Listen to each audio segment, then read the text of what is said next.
Yeah.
Okay, so I hope that water went down okay for everybody. You know, it is kind of hard. It got all that mineral. And it, like I said, it's kind of like those old tin sheds when the steel comes loose, when it hits your teeth. Yeah. 5.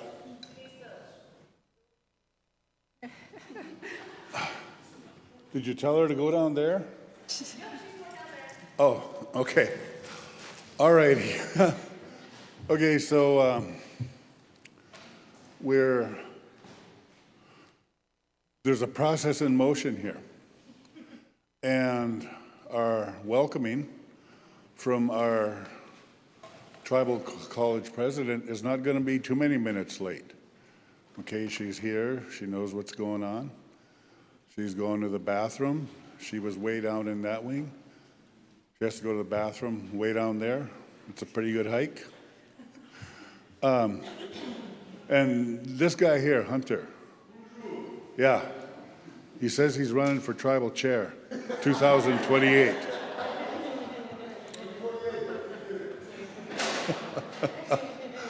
I don't know. I asked him if he thought he could scrounge up 20 votes. So we'll see how that goes.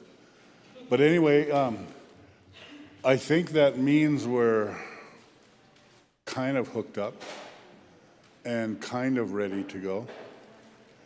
And as soon as our president gets here, we'll continue on with that piece.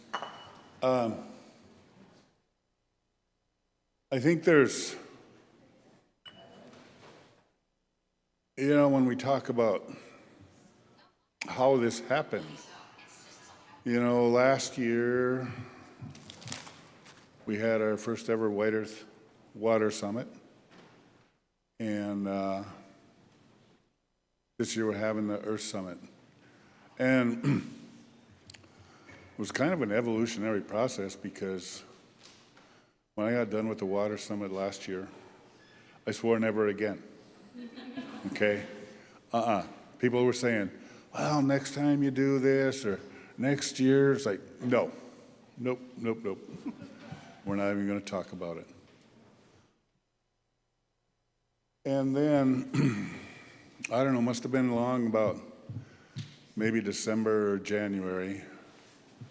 People are still this little background noise about, so what's going on this year? Are you going to do something? And it's like, I don't know what's going to happen.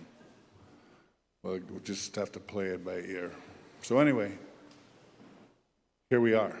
And, I just want to thank all of you who made the time, made the effort to be here.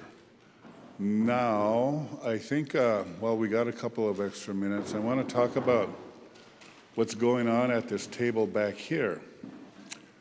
And I don't know if somebody from that table back there wants to come up and talk about the back of the room, kind of like those people at the back of the bus over there. If you looked at the agenda, you've seen that There's water testing. So, well, I guess our president's here, so we'll have to do that in a little bit. Thank you. But anyway, so when it comes to these kinds of events, it's always good to have somebody from these powers way, way up here, way high up here, to say a few words, kind of welcome everybody in. So with that, please welcome our White Earth Tribal and Community College President, Anna Shepard.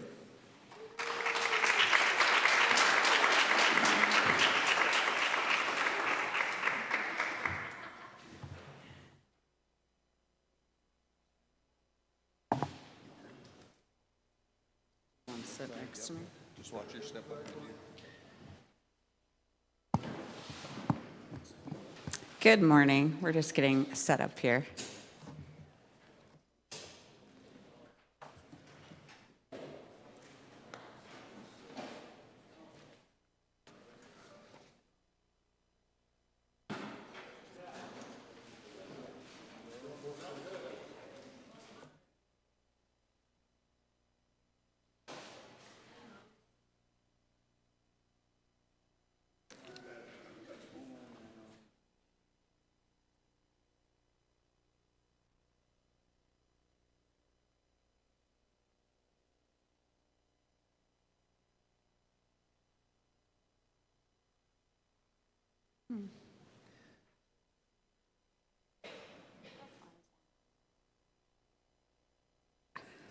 I know.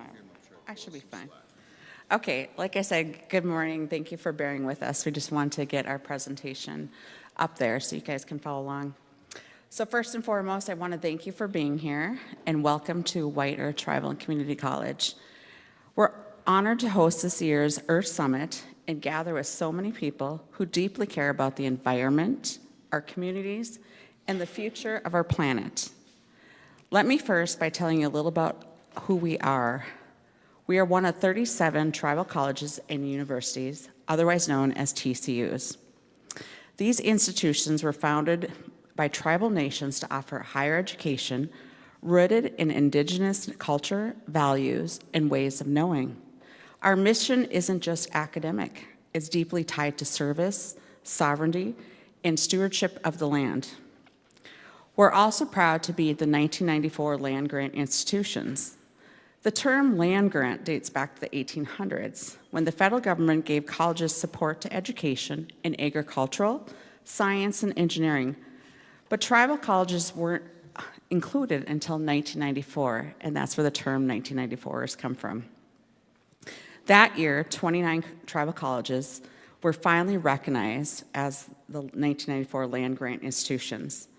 This status empowers us to do something that we've always done: protect and honor the land, and help our communities thrive through education, research, and traditional knowledge. At White Earth Tribal Community College, we take this seriously.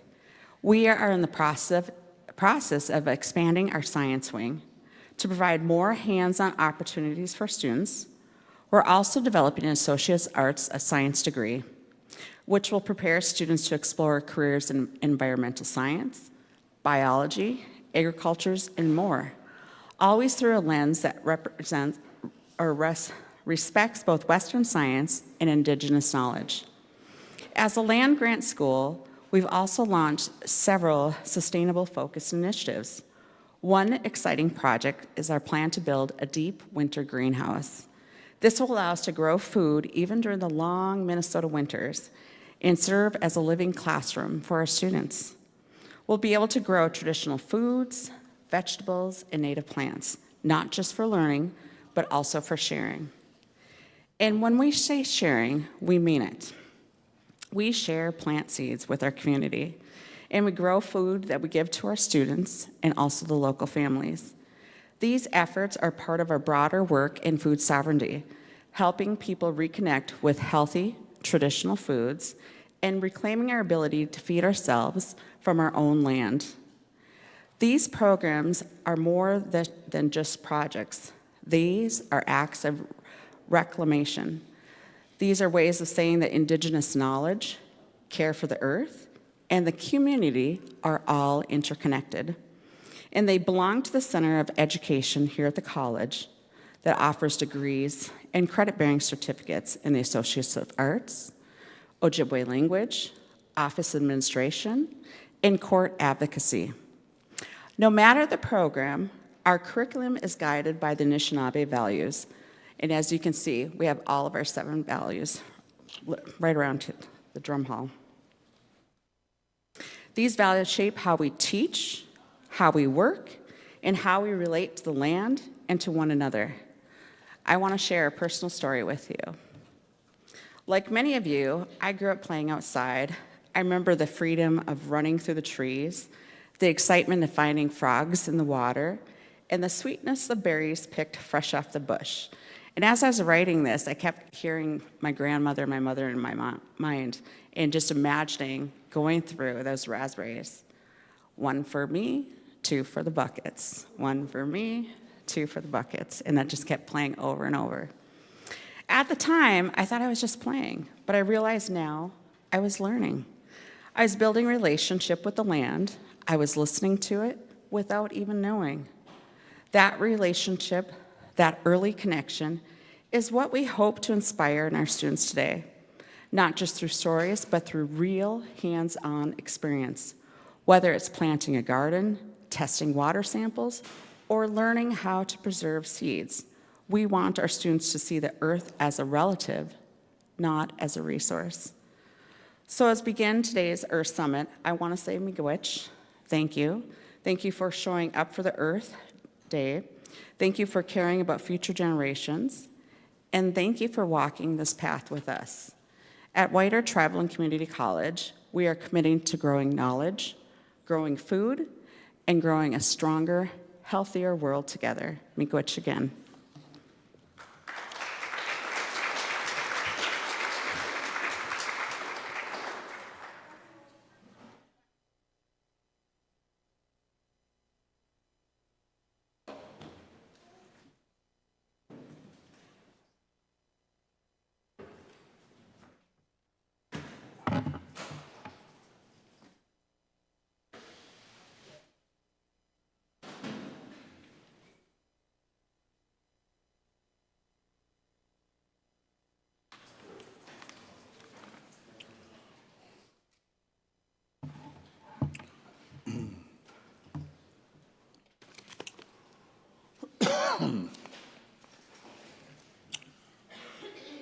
So, this next piece, I looked around and I thought, who could I get to do like the opening comments, opening remarks, just kind of talk a little bit more about, take a little bit deeper of a dive into what we're doing, and I just ran out of time. So you'll just have to bear with me. Here I am again. Going to talk to you just a few minutes before lunchtime. Okay. So, Boozhoo Indinaway Ma Ganananik, Jashigid Nodin, Indigenous cause. Some people also call me Bob, okay? So, yes, hello all my relatives. My preferred name is Jashigid Nodin, and some of you know what that means and others not, but, you know, it's part of that great mystery, that goes on here at this White Earth Tribal College, and with due diligence, you'll find out. Kim knows. She's the one who helped me out with this.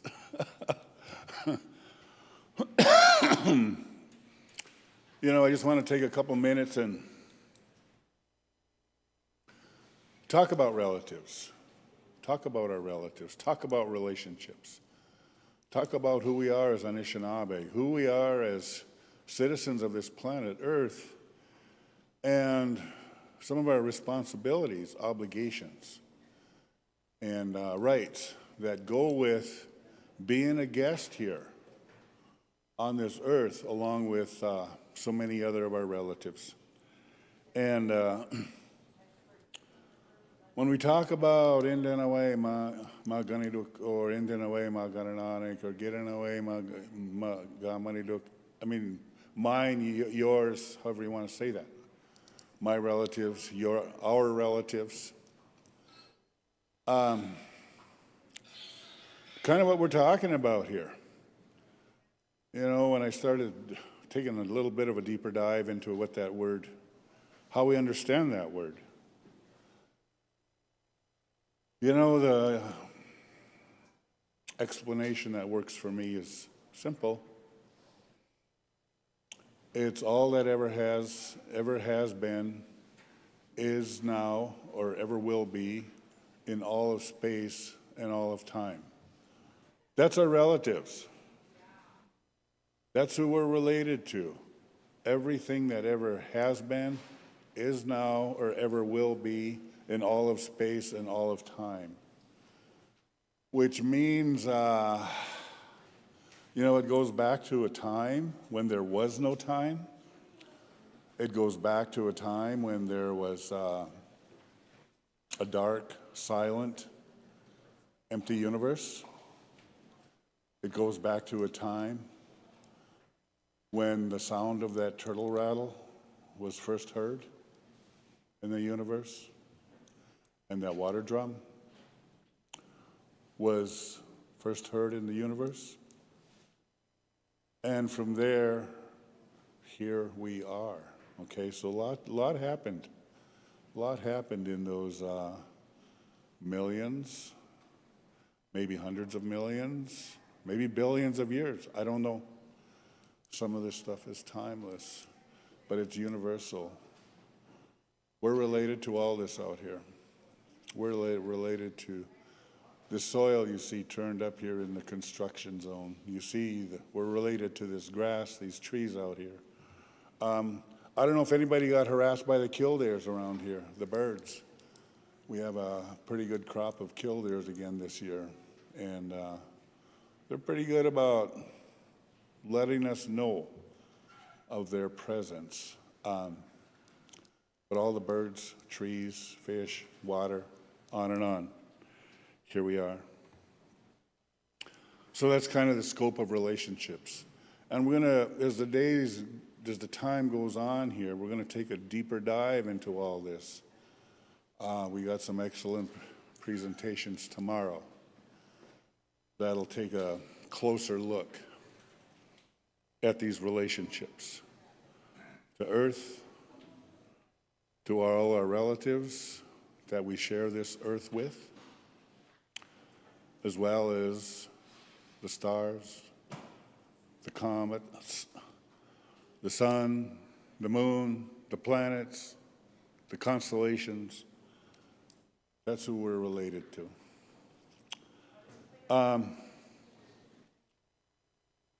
So again, you know, welcome. Welcome to Earth Summit 2025, 2025. As I said earlier, it's kind of been a little bit of a process to get here, you know, starting with last year's Water Summit and kind of based on feedback from a number of individuals and communities and other people who were here, that it was fair. It was fair to kind of broaden the scope of the things that we talk about here. So that's how Earth Summit 2025 came to be. Was not because it's something I wanted to do, because it is a lot of work, but it's something that I heard, you know, from you all last year in terms of feedback. So here we are, Earth Summit 2025. Now we have just a very, very short time together here over the next day and a half. And we're not going to be able to solve all the problems of the world, of the earth, in a day and a half time. We're not even going to be able to discuss all the issues, the problems, the concerns that not only we as humanity face, but also, thinking of this earth as a living being, as our mother, is the one who made made our life possible. I don't know if anybody's checked in lately on what she thinks about all this, but if you hear something, Mother Earth says to you, hey, I need help here. Come and tell me. I want to work with you. Because that's how we get this stuff done. I mean, there's so many things that we could kind of put in the way. Excuses. Well, our leadership doesn't do this, or the Congress doesn't do that, or the legislature doesn't this, and the tribal council that, and the county commission on, and the city council. Well, some of them are trying, some of them are doing a lot, others less so. But really what it comes down to is our own responsibility to Earth. So, with that said, Earth Summit. Now, we're not going to solve it all. And giving recognition to the fact that, many of you come from different areas of the state, different regions. We got people online from, I don't even know where all, who are, we're live streaming this. And I don't know where they're at, but, they're watching us. They're watching us, what we do here over the next couple of days. So, yeah, here in Mahnomen, here on the eastern edge of the Red River Valley, perhaps we have our own set of issues and challenges in terms of our relationship with Mother Earth. You go a few miles east of here and you get into the forested zones of our reservation and Minnesota, and it might be different. It might be different if you live in St. Paul, or it might be different if you live in St. Louis, or it might be different if you live in Crookston, or it might be different even just down the road here in Detroit Lakes. Sometimes I feel like they're a kind of a different climate zone than us. But we also have much in common in terms of the issues, the challenges, the things we try and get a better understanding of so we can do some problem solving. And so we all share things like our concerns, climate change. And opinions might vary in terms of why or how or who, but I think pretty much everybody can agree the climate is changing. The growing seasons are changing, the winters are changing, the precipitation patterns are changing. And that's going to affect us. Somebody made an interesting point here. About a week or so ago, I was listening in on a conversation. And this woman was talking about berries and how it got so warm so early that so many of the berries, the wild fruits, started blossoming, started flowering, started blooming. And then she was talking about, well, there's frost warnings tonight. Right when all these flowers, all these plants, all these trees, shrubs are flowering. What does that mean? And I don't know. What does that mean for the birds? What does that mean for the bees? What does that mean for those of us who are berry pickers? What does it mean for the bears? and so many others that live off that food source. You know, it's little things, starting with the little things. What about those wild blueberries? Are there going to be any this year? Because there was frost in some areas. I don't know. I guess that remains to be seen. But I know there's been some years in the past where everything blossomed and bloomed and we got a hard frost. And there wasn't much berries, okay? Loss of biodiversity. You know, sometimes that's one of those things that just happens so slow, gradual. You know, one of the things I think about when we talk about loss of biodiversity, an article that came out probably 5 or 6 years ago already. They were talking about since like the mid-1970s, we have lost 6 billion birds. Now this article's, you know, that came out, like I say, maybe 5, 6, maybe even 7 years ago. I don't remember exactly. 6 billion birds in that time.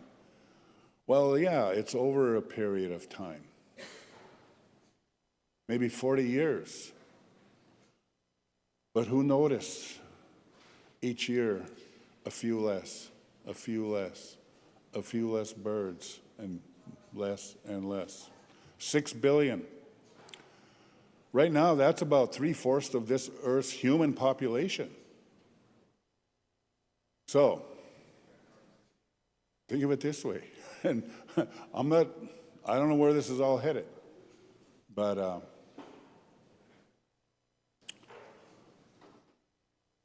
what if the Earth lost 6 billion humans over the next 40 years? I don't know. I mean, I say that out of comparison purposes, okay?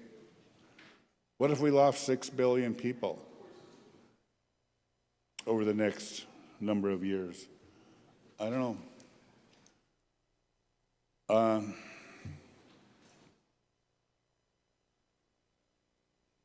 Of course, the thing that started this all, the last year, the first White Earth Water Summit, you know, the water quality issues are everywhere, okay? We have metals in the water, some of it naturally occurring, some of it put there by us. We have arsenic, which is primarily naturally occurring. We have lead, which is in part naturally occurring, but it also could be as a result of various industrial processes. We have mercury. We have mercury in the water. You know, it's something that so many of us don't even talk about too much anymore, is the mercury in the water and the hazards of consuming fish out of mercury-contaminated water and what that means for pregnant women and children younger than 12, 15 years old. Mercury is a neurotoxin.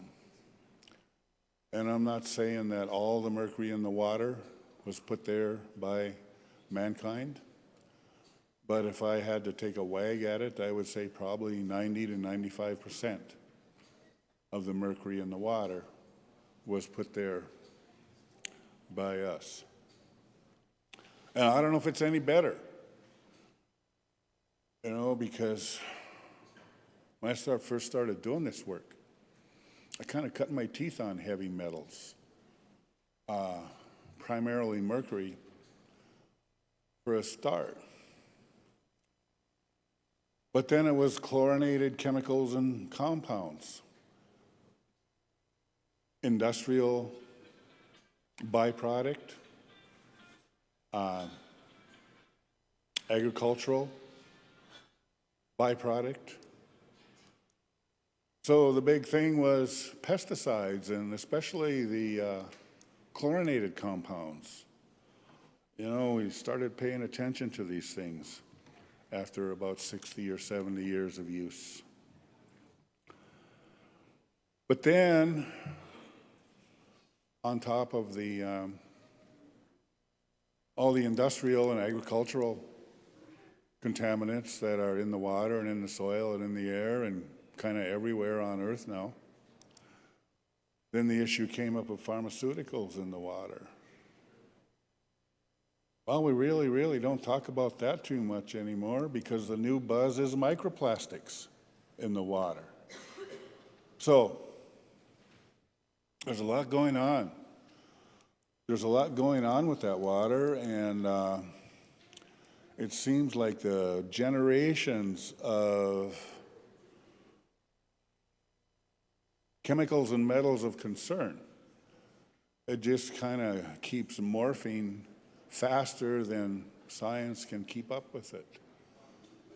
So there we are with all these different things. I think if you take all that, you take the metals, the pesticides, the industrial contamination,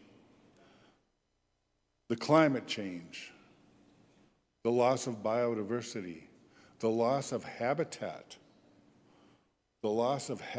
for our relatives, the loss of habitat for those bees and birds. You know, we put it all together. And, you know, we got a question. Where's this taking us? I think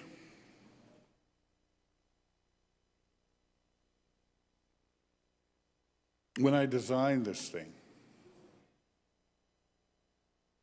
kind of followed last year's format a little bit.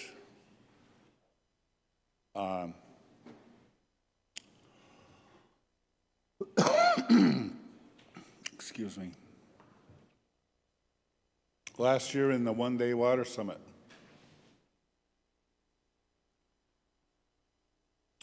we took a kind of I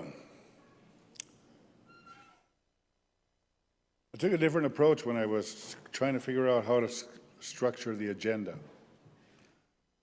So last year, part of the agenda was devoted to the science. It was devoted to the research. And part of the agenda was devoted to Indigenous language, history, culture, these kinds of things. So this year, I kind of did that same thing. If you look at that agenda, the first half would kind of lay out some of the issues, some of the problems, some of the concerns. And again, it just worked out. I didn't ask for it to be this way. But a lot of the things we're going to talk about in the first half of the agenda are related to water. Okay, the latest and the greatest of what's happening with water on and around this White Earth Indian Reservation. The second half is kind of like, who's out there doing something about it? Who are the problem solvers? Who are the ones who are just plowing ahead against all these things that I identified earlier that are challenge us in terms of the sustainability of this earth and the life that we enjoy here? Who are the ones who are doing the work? So we're going to hear from some of those folks, the problem solvers, in the second half of the agenda. And we're also going to hear from some Native folks who are, again, looking at those elements of our language, our history, our culture, and what's useful. What are the tools that are couched within that part of who we are as an Anishinaabe that can be useful, not only for us to help us better understand, but also to maybe help you all better understand. So that agenda got split in half. The issues, the problems, the concerns, the solutions. I took that and I split it one more time between the research, the data, the science, and Indigenous people, Indigenous knowledge. So hopefully it's a good mix, you know, when all is said and done, you know, that we all walk away from this with a better understanding of where we are in terms of these various relationships that we all hold up to be sacred, to be special, to be life-sustaining as we move into the future.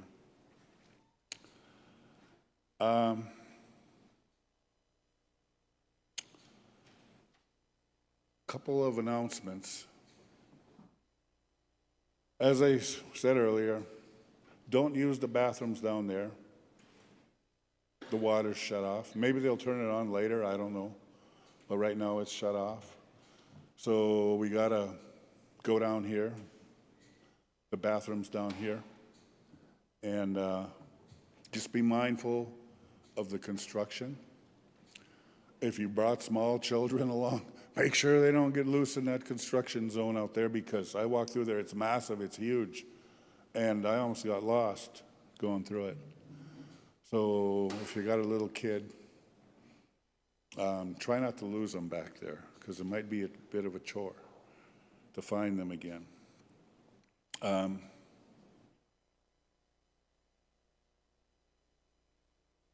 We got the water testing people back here.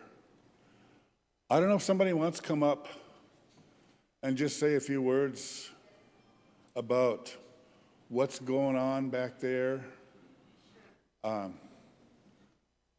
I understand some of it, and as we get into the sciencey piece, so yeah.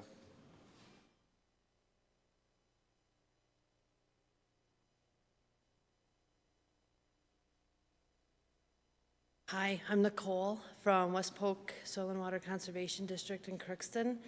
And there is a group of us in the back corner here, Polk County Health, Norman, Monoman, Polk County Health, Extension, Regional Sustainability Development Partnership, Minnesota DNR. We have a fantastic group. We have West Central Initiatives here too. And we are here to offer you guys free water test kits for arsenic, bacteria, and lead. These are free to you, no charge. We were able to secure funding to have the tests and the testing at R&B Labs paid for. So, and also we have a nitrate machine here on site. So even in a few minutes, if you want to run home and grab some water from your tap, bring it back, we can test it right here on site. Our whole purpose here is some of the things that were mentioned previously is just what is in our water. And as long as I've been here, we'd never hear much about our groundwater up here. And it's always been a mystery. So our intentions here are to provide that service to everybody and to have that ability to find out what is in your water. So if you have any questions, just come on back. We will answer anything you have. We do have a groundwater model there, which is kind of interesting to see how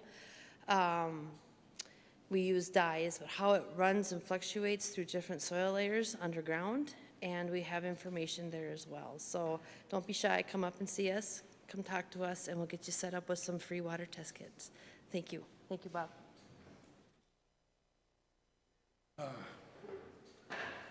Thank you, Nicole, and You know, I was really pleased to hear that these folks were coming over this year and bringing this stuff along.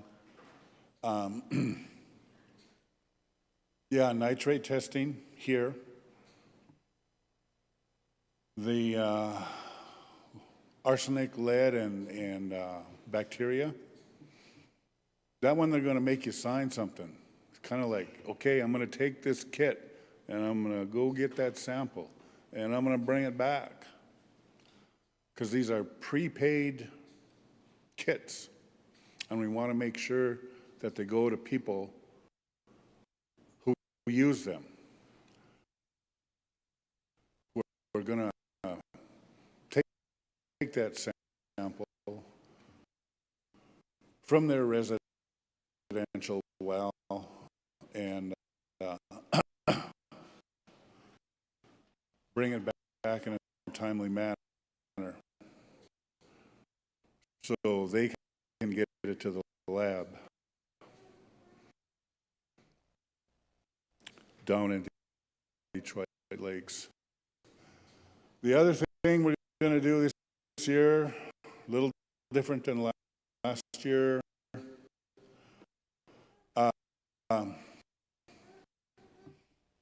we're going to serve lunch here shortly. It's all set up. Josie from Natiwash has graciously agreed to provide our nourishment over the next couple days. But here's the thought. And you know, you have all these thoughts, these great ideas, and then it goes sideways on you, okay?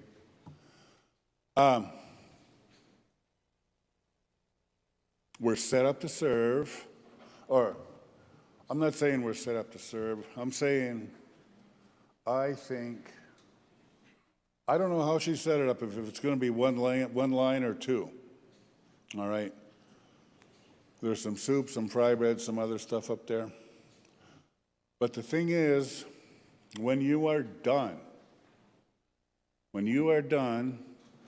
with your lunch, and if you did not bring your own feast kit, over here in this hallway, just through these double doors, are 3 garbage cans.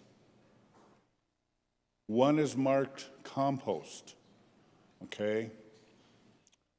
So, anything you take off this table, with maybe the exception of plastic cups, everything, including leftover food, goes in the compost, which we then add to our pile, which then goes on to our gardens.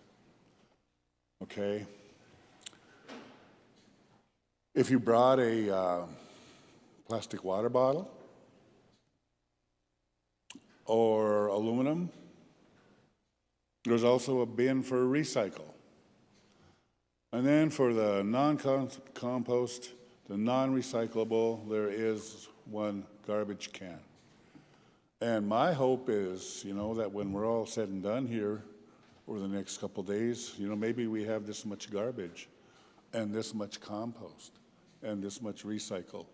I don't know. We'll see how it goes. But we didn't have use of these double classrooms over here this year because of all the construction. So we've set tables here for dining, and then down the hall, Bapagimak, is that right? Did I say that right? There's another classroom just past the posters that's also set up for dining. It's still going to remind some of you of your classroom days, but we did the best we could to rearrange it, to not bring those flashbacks from your days at college or university or high school or, you know, whatever it is. So those are the 2 dining areas. In between are the compost, the recycle, and the garbage cans. And I have half a notion to take one of these young ladies here who've graced us with their presence and put them over there. Buy those 3 garbage cans and make sure that you, okay? Once we run you through it a couple times, then you'll be okay. But I know I've done this so many times, and there's some people who just don't hear, or they don't care, or they're not paying attention, or whatever. So we might ask somebody to just kind of stand guard over there and make sure you all do it right the first time or two.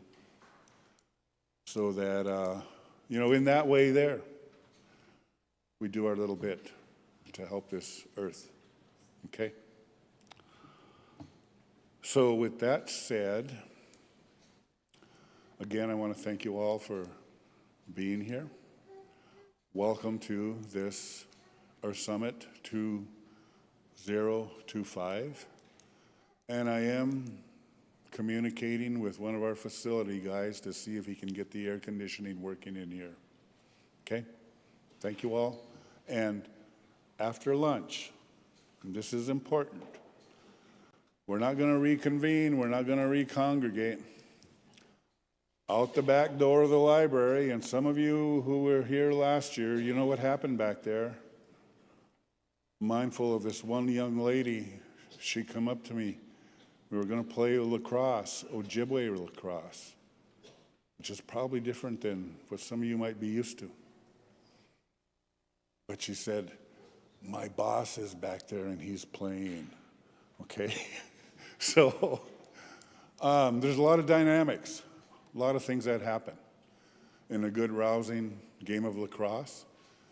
And then the other piece, we're really, really, really thankful that Liz Strong, Red Lake enrolled citizen, joined us here today. She is our yoga instructor, and I strongly encourage you to go and experience some Ojibwe yoga. Okay, it's yoga with an Ojibwe twist. So that's our immediate agenda. And then I think at roughly 1:45, everybody back here, okay? Miigwech Nibawa. Thank you for coming.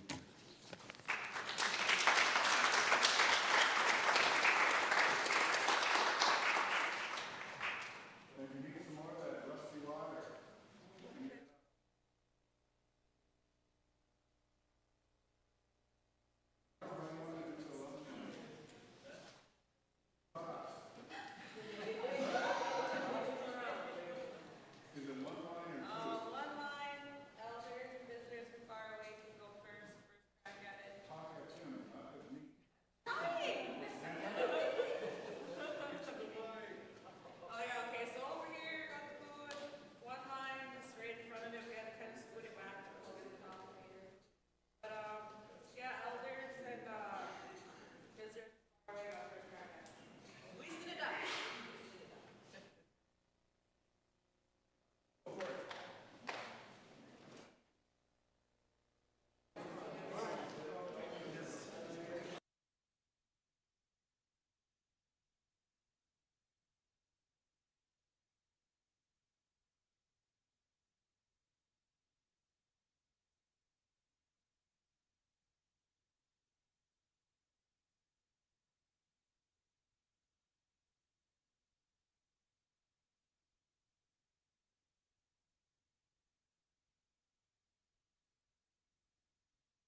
Pajagons, that's you too. Come on.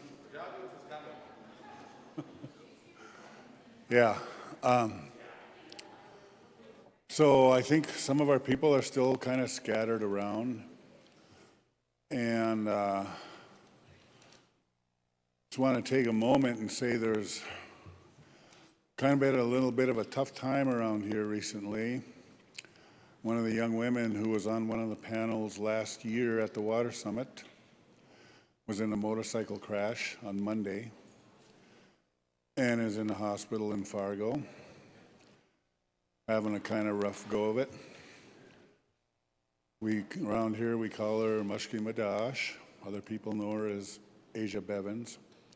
And there's also a couple other people who intended to be here.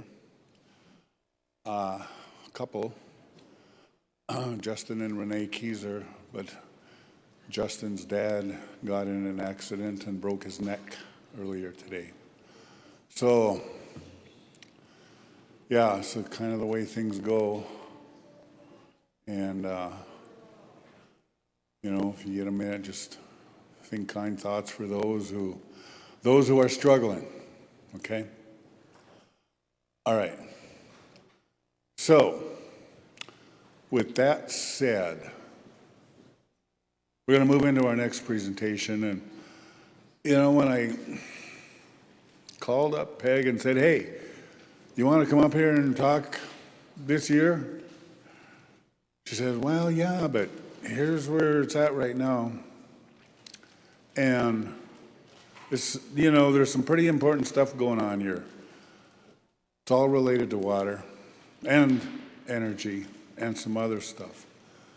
But it has to do something with the energy, the amount of energy that the data centers use, including AI and crypto exchanges, as well as the tremendous amounts of water. And I'm starting to hear this more and more and more from different communities throughout the country, deeply concerned about how much water these data centers use. So that's what I know about it. Other than that, I'm going to allow Peg to enlighten us. Please welcome Peg Fershing from CURE, and she's going to tell us what that means. Thank you.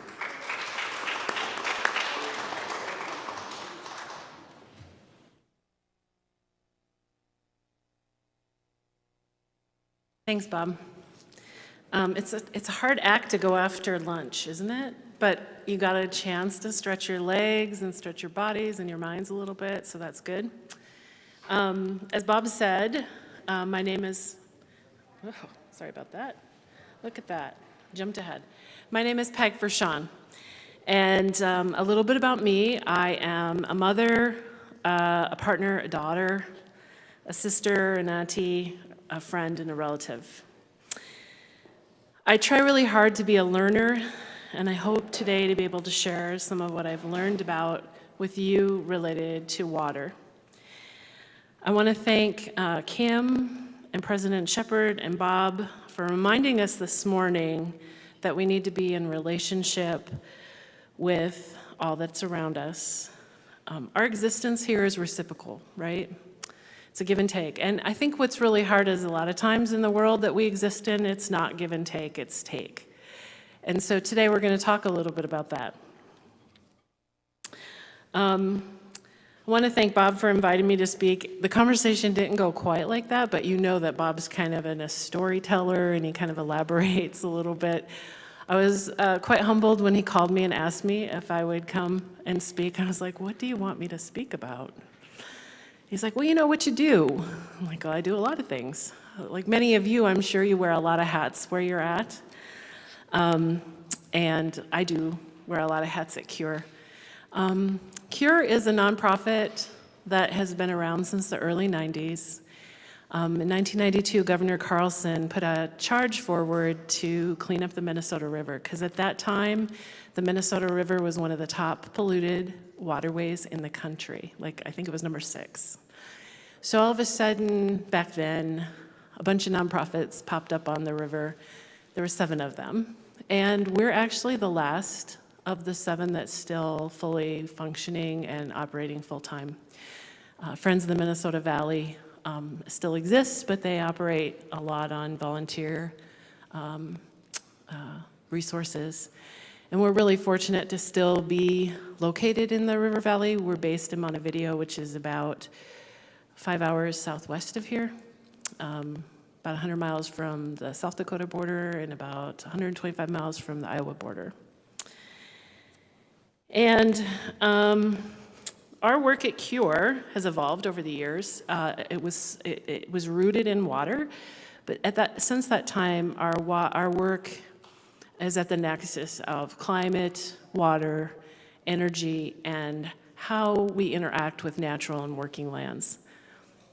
A lot of it is based in rural Minnesota, but not exclusively. I've been at CURE for almost 15 years now, and I think one of the best things about being at CURE, in addition to like the many hats I wear, is I get to do my heart work. And my heart work is connecting people with the outdoors, both adults and children, families, and to work on water issues. I want to start off by saying I'm not an expert and I'm not a scientist, but I am someone who cares deeply about water and natural spaces, and I'm going to do my best to be an advocate for water and be a voice for water. And so I'm hoping today that I can help you see some of the things that are in front of us every day a little bit differently and connect that to how it relates to water. So that being said,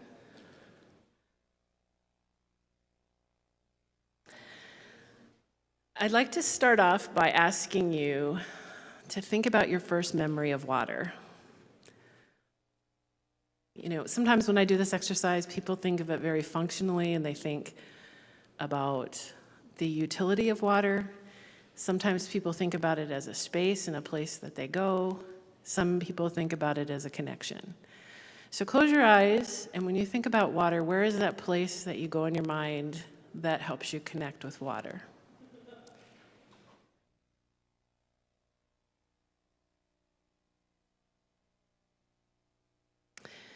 So on the screen is a photo that I actually took this weekend. This is a place where we spend a lot of time, our family does. It's in the central part of the state on a small spring-fed pond. And the world seems to stop when we're there. It seems to just be a place to be and connect with the space around us. When we think about water, I think there's a lot of assumptions about water. It's really part of our identity as Minnesotans. Nibi bima dizuin, right? Water is life. We think of water as being really abundant in Minnesota. Much of the state, though, the water is impaired. And quite honestly, the word impaired is just a fancy word for polluted. It kind of sounds nicer, maybe. It's a little softer to hear than polluted. But over 50% of our water is not fishable, drinkable, or swimmable.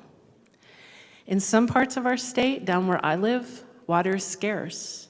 There's 18 communities in the southwestern part of the state that pipe their drinking water in from the Missouri River on the Lewis and Clark pipeline. It's 325 miles of pipeline that brings water in so that those communities can drink. It's from Clarkfield south to the Iowa border and from Worthington west to the South Dakota border. And a lot of people don't realize that, right?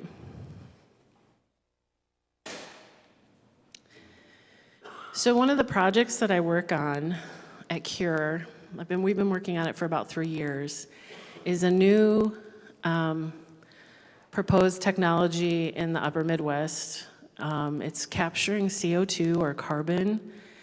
And initially when the project was proposed, it was to capture it, put it in a pipeline, and then send it to North Dakota to sequester it. And it was all done under the guise of climate, like trying to reduce greenhouse gas emissions. We were really skeptical back then because some of the first big major investors of that project were Harold Hamm from Continental Resources, one of the biggest fossil fuel companies in North Dakota and Oklahoma. But they kept saying, nope, we're going to sequester this CO2.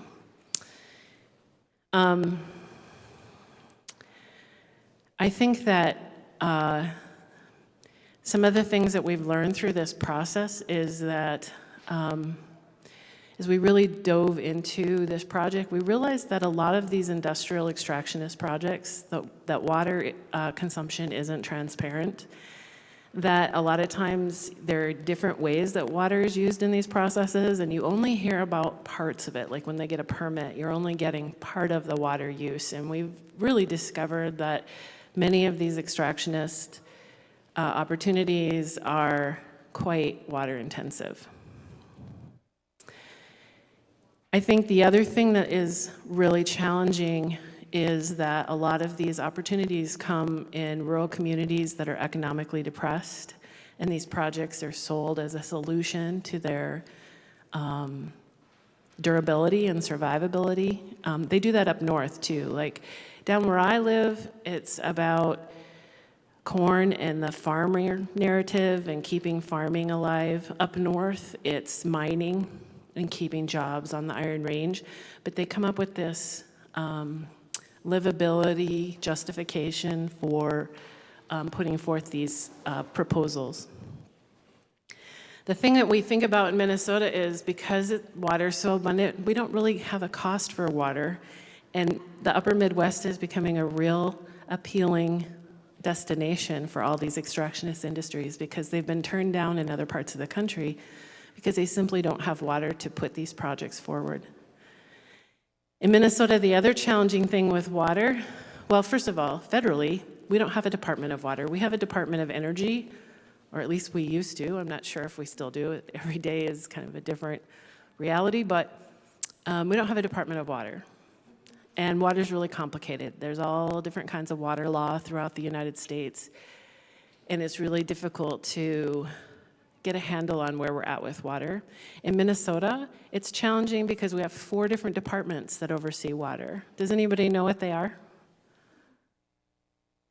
What are they? DNR, MPCA, with Department of Health, and Department of Ag, yep. And while they may have collegial working relationships, they still kind of operate in silos. And I think the biggest challenge we have in Minnesota from our perspective is there's a real lack of the cumulative impacts of all these different interests to really get us to where we're at with water, get us a baseline to really know where we're at with water. So as I mentioned before, there's a lot of risks, and I could talk about CO2 pipelines forever, but I'm going to spare you, and I'm going to try to just focus on water. There's a lot of risks with CO2 pipelines. They do use a lot of groundwater,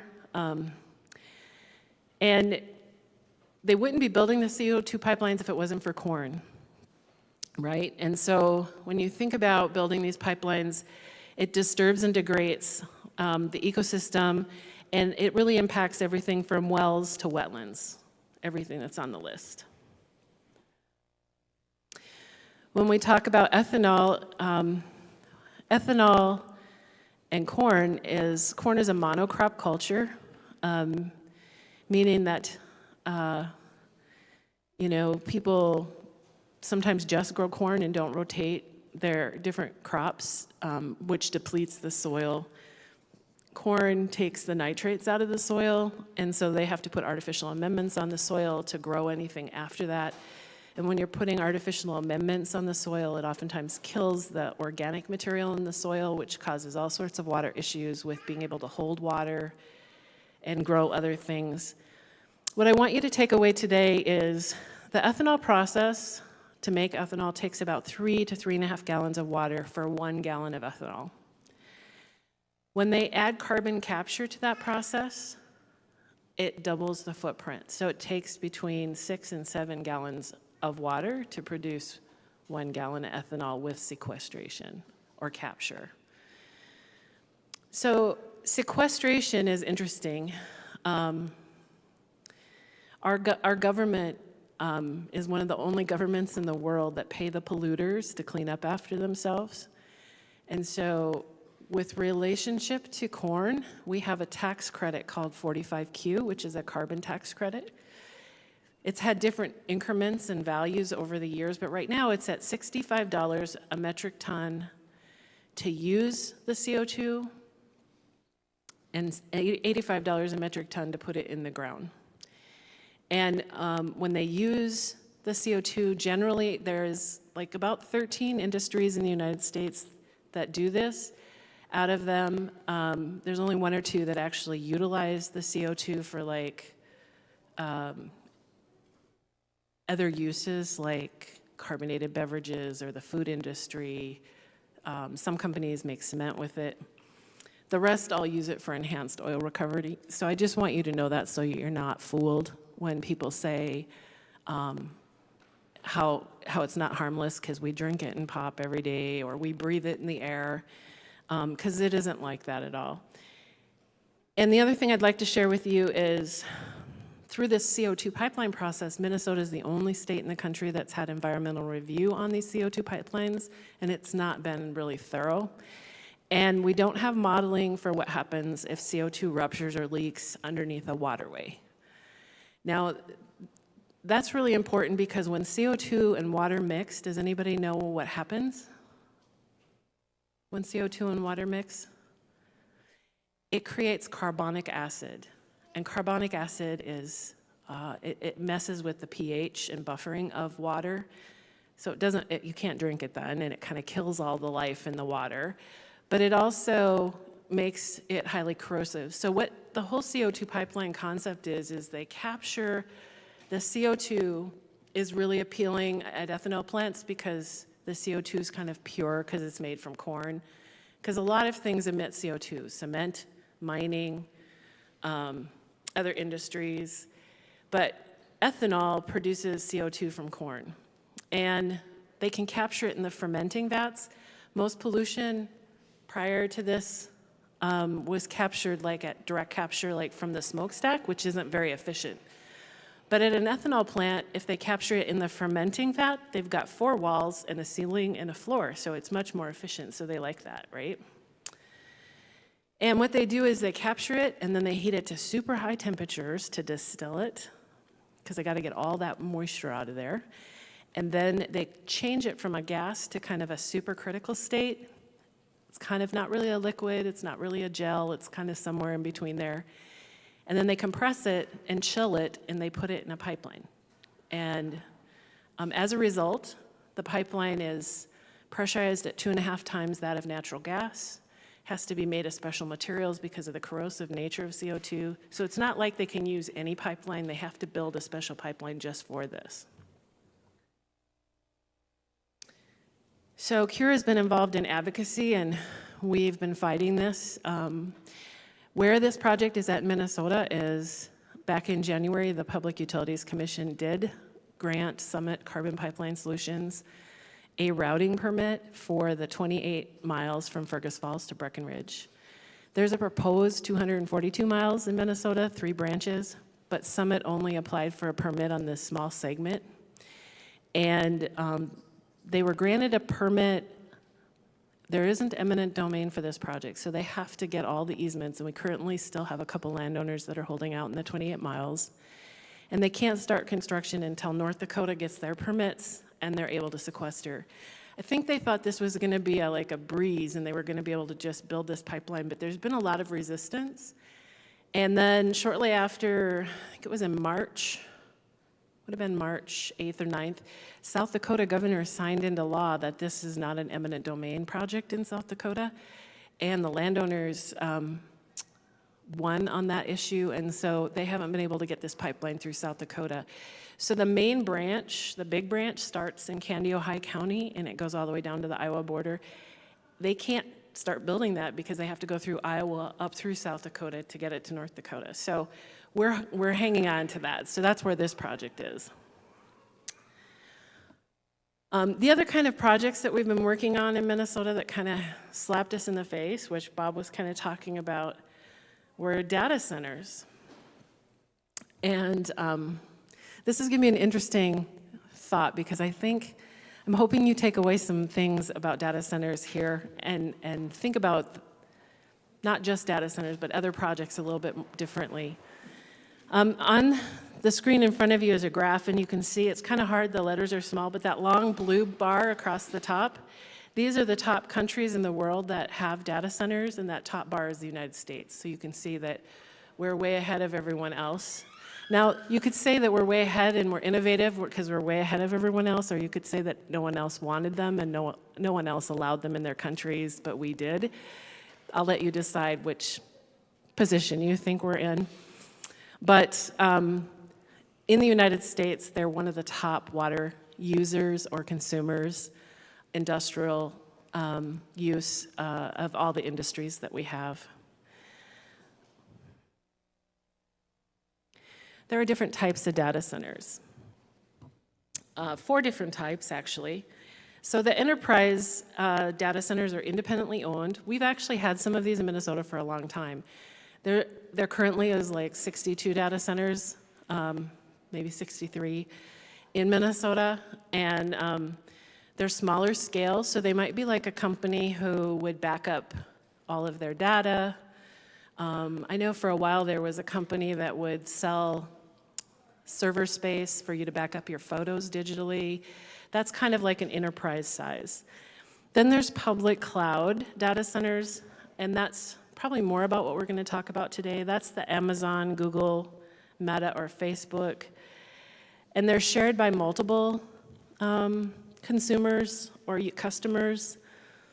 The larger ones are called hyperscale data centers, and that's mostly what we're going to focus on today. These hyperscale data centers aren't just about storing information, but they're about predictive analytics. So I don't want to shame anyone, but how many people have Alexa at home or use transcribing on their phone, or maybe you have Zoom meetings and you let the computer transcribe? That's all predictive analytics.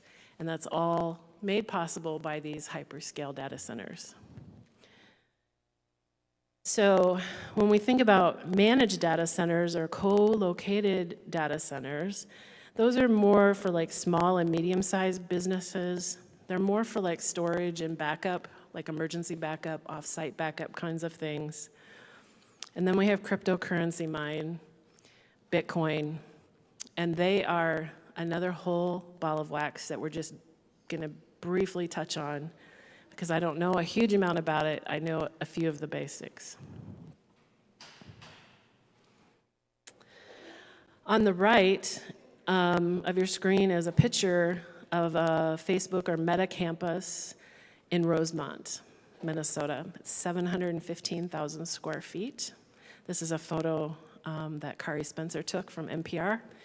This is actually a rendering of the plant. I'll show you a picture of the construction phase. They haven't got it completely operational yet.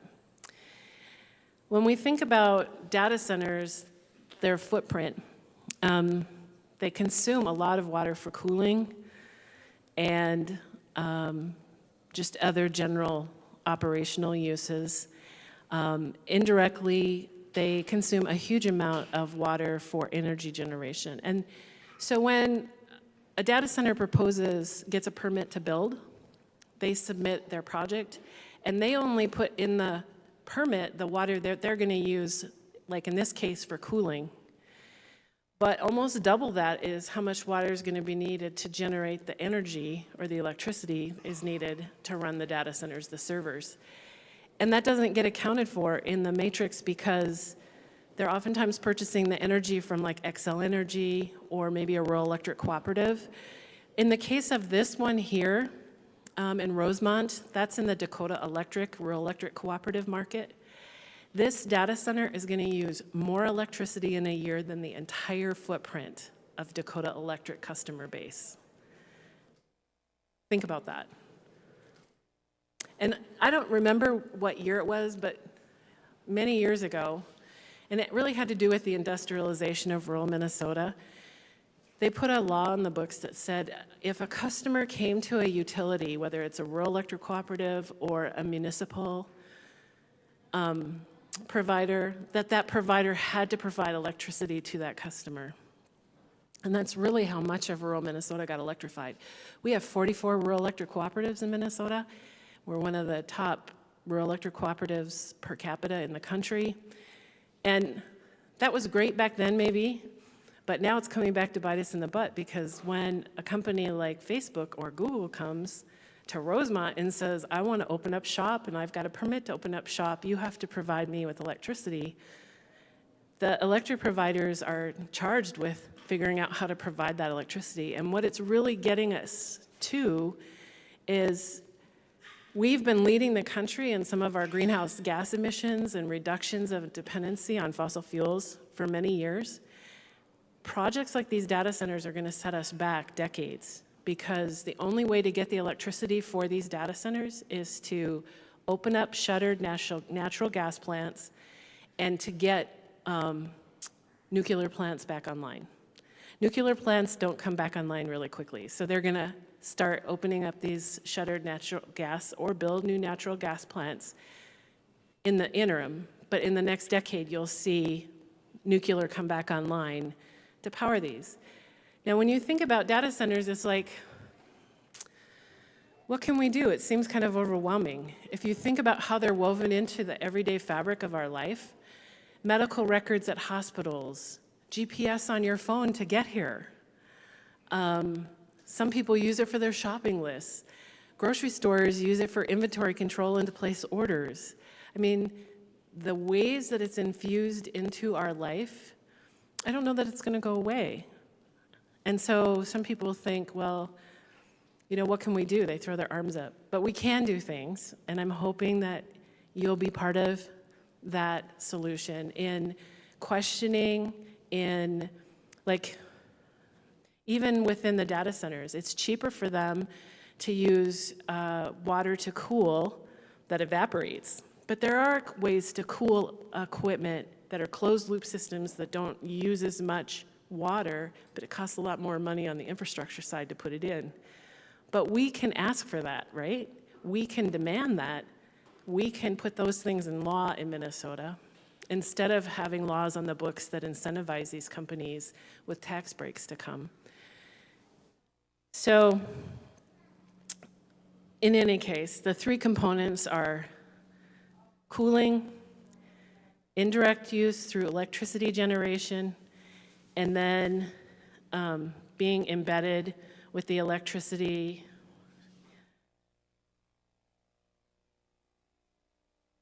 consumption of water related to the redundancies. So data centers, because they can't go offline, they can't function without water and they can't function without electricity, so they have redundancies in water and energy. And so those are the three components of the footprint. Again, the duplicity to ensure water. Water also has to be really pure, so a lot of times they have to treat the water before they can use it. A lot of the local rural communities don't have a lot of structure, and the industry can manipulate how the water's used. For example, down in Farmington, there's a proposal on the table, and they want the city of Farmington to supply their water. The city of Farmington is a top-tier drinking water priority, and this would be an industrial priority, which would be like fourth down on the priority list if we were rationing water for climate or for scarcity. But if it comes out of that top tier, that means that people's wells could go dry, people could do without drinking water so that this data center can operate. Now you think about that, there are 12, I believe, maybe 14 of these hyperscale data centers on deck right now in proposal form in Minnesota. This is actually a picture of the Rosemont site this winter as it was under construction. Other data center concerns: energy intensive, impact on the grid. It's a rationale for bringing back natural gas and nuclear energy. It delays our energy transition. Water intensive, noise. They're really noisy. They operate 24 hours a day, and the decibel range is from 60 to 90. That's like being in a train yard with a train or subway running 24/7. That's how noisy they are.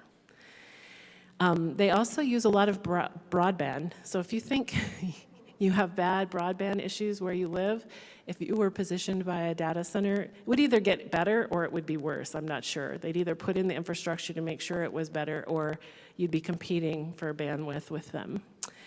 Again, it's subsidized a lot by taxpayers. These are the richest companies in the world: Facebook, Meta, Google. We do not need to be giving them tax breaks to set up shop, right? Also, in the communities that they settle in, it impacts housing, education, and daycare. It's not a huge number of jobs, but a complex like the Farmington one, or let's say the Rosemont one, it might bring, maybe 500 to 600 construction jobs in, and it might bring 150 to 300 full-time positions year-round. This is just kind of a brief example of the redundancies. You know, they could, in some parts of the country, they use treated wastewater, and then they get it from the wastewater treatment plant, and they treat it again on site, use it through their system, treat it again before they discharge it. Those communities have made that possible. We don't have any laws or any regulation right now. We're in the process of really having to figure out what we're going to have.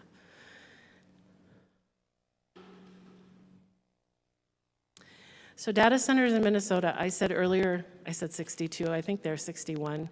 8 markets, just meaning 8 locations. Most of them are the smaller scale to medium-sized scale ones that are in Minneapolis, and then the others you can see. But at the bottom, you'll see there's 11 to 14 on deck that are the hyperscale size. Now, some just little things to think about. I mentioned the tax breaks. Minnesota in 2011 put a sales tax break to draw tech industries up to the upper Midwest to help with job development. And they exempted equipment, software, and electricity costs from sales tax for those industries. Back then, it was about a $7.3 million cost to taxpayers. It's since grown to $100 million, and we haven't even figured in data centers yet into that mix. So over a decade, it grew from 7.3 million to 100 million. And when I say on the backs of taxpayers, is that's money that would come into the state budget, but instead we're letting those businesses keep that money and use it for their profit. The other thing I just want to note is on a bigger scale, when we think of ourselves outside of Minnesota and the whole cumulative impacts of these data centers, many of them are centered in the Twin Cities area or the suburbs of the Twin Cities. And we are at the headwaters of the Mississippi River. And you think about all of this water withdrawal at the headwaters, what that's going to do downstream to all those communities all the way to the Gulf that depend on the Mississippi for drinking water, for recreation, for commerce, for growing food. It has to have some sort of impact, but nobody really knows because we haven't done the study yet. I just wanted to mostly throw this slide in here because cryptocurrency data centers look really different than regular data centers. The one in Farmington, just to give you scale, is like 13 super targets, all on the same campus, about 15 buildings. If you can imagine, the biggest super target you've ever been in, and then 13 of them all together. That's how big those are. These cryptocurrency data centers are like a semi-trailer truck, and they're just out in the middle of nowhere as long as they have access to water and electricity. And so these are some ones. On the left is one that's in Wyoming, and the one on the right is from rural South Carolina. So sometime when you're out on the landscape and you look at a field and you see semi-trailers out there like boom, boom, boom, they're usually in multiples of 4, so it's 4, 8, or 12, or 16. And you think, what the heck's going on out there? It's likely a cryptocurrency data center.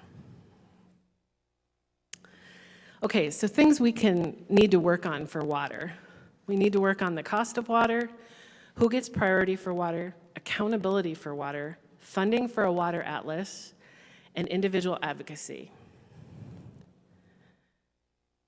cost of water.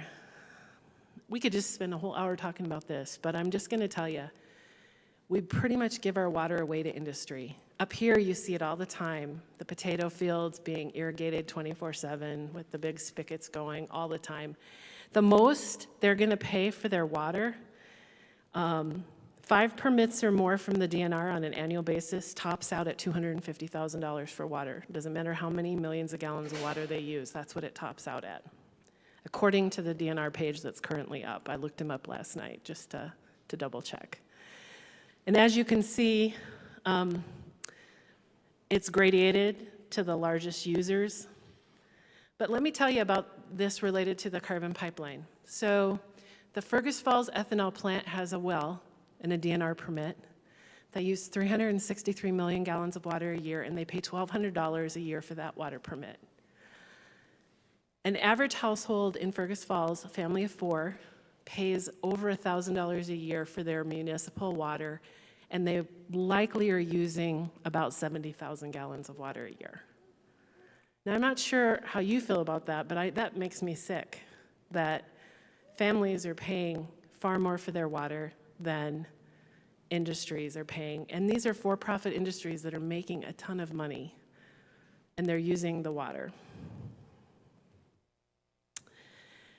This was also on the DNR site, just to give you an idea of Minnesota, where our water goes. As you can see, the biggest user of water is power generation, energy.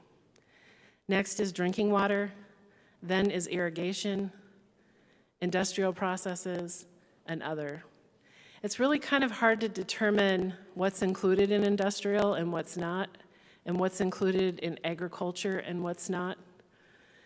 Agriculture is in that other category, but irrigation is also agriculture, so it's kind of maybe should be a longer line and just all connected. Just wanted to give you an idea about what it looks like. This is the water use permit map in Minnesota, and you can kind of see where they're concentrated at. One thing that we could do in Minnesota that would be a huge thing that's pretty easy is we could mandate that flow meters be on all of the wells. Right now, they use estimates as to how much an industry is using for their wells, and they just kind of calculate and they assume that that's what's being used, but we don't know. And then the user of the permit reports how much water they think they're using. Well, if they have to pay for their water, I'm not saying they're being dishonest, but I just don't think we should put that burden on the user. We should have the DNR, if they're responsible for these permits, to have flow meters on all the wells, and then we just have an objective idea of what we are using for water.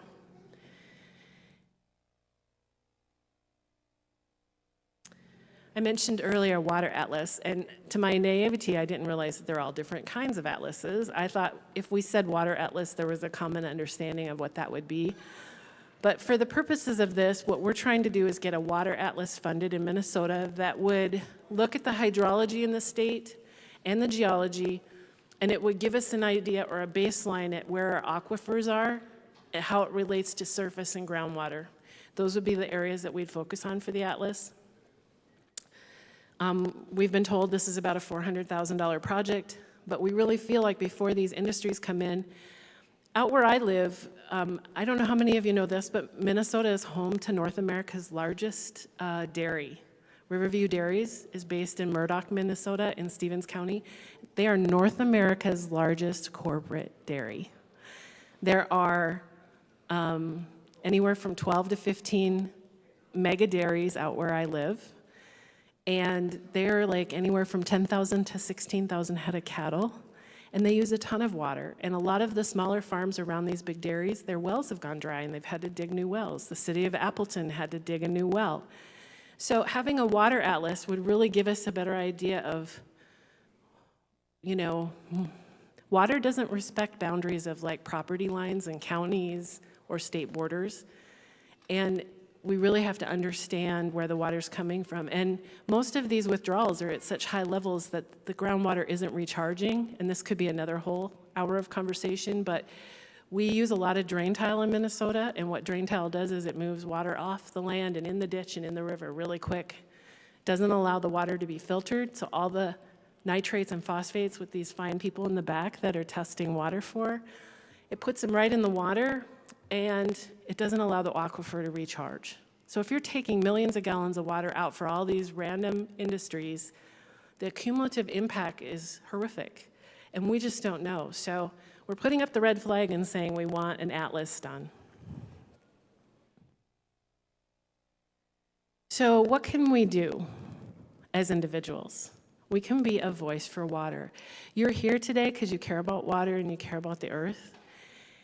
And I've worked a lot in tribal communities, and I know there's a lot of thoughts about how sometimes my friends who are tribal interact outside of tribal communities and government. And some feel very adamant about being counted, and some people don't. And I just would encourage you to think about being a voice for water, because it is so important for every citizen in this state to speak up for water. And I just think about how central water is to the culture and the creation of life. And you have the most compelling story when you come from a tribal community and a culture that should be counted and recognized. So I really encourage you to get involved. You could get involved with local leadership. You could talk with your lawmakers. You could get involved with an organization like Cure. We're not the only one. There's lots. I see Kristen's here from the Nature Conservancy, and I've got friends here from other nonprofits that we're constantly doing action alerts, and we're needing citizens to respond and provide comments and engage. You could write letters, you could go to lobby days, and you could participate in NIBI walks. So the picture on the right is my motivation. It's my heart. These are my children. They were a little younger than they are now. They are teenagers, young adults. Hard to get all three of them in one place. This was the beginning of the Missouri River NIBI Walk in 2018. And we walked the entire state of Montana, hosted the Montana leg of the walk. My oldest daughter stayed and walked through North Dakota. And they walked all the way to the Missouri River. It took them like 60 some days, and we participated in the month of August. The first 2 weeks, we all were there, and then my oldest stayed through, and we went and got her Memorial Day weekend. And Memorial Day weekend, they ended up in Mobridge, South Dakota. That's how far they had gotten by Labor Day. But they're why I do what I do. They're the next generation, and you all have your motivation for why you do what you do. So I just want to thank you for your time today. And I did leave some flyers on the back table about Cure and some postcards with more information about the pipeline project. If you're interested, let me know. And I'll be here the rest of today and tomorrow, so feel free to come by and say hello. So, thank you.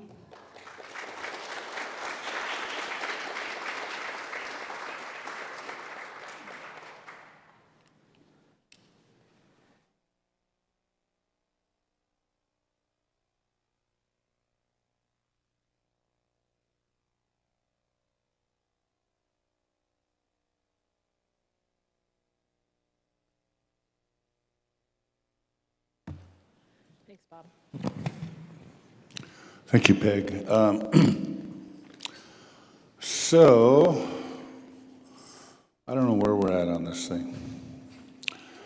Afternoon break. So I don't know what got set out for the afternoon break. I think but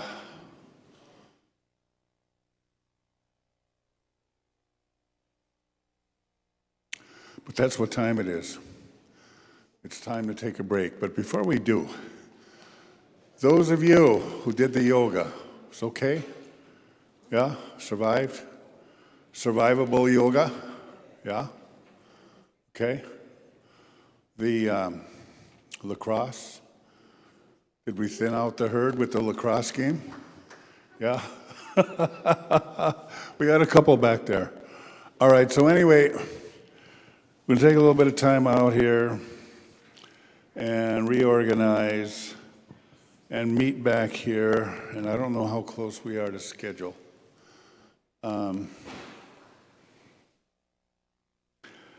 Yeah, about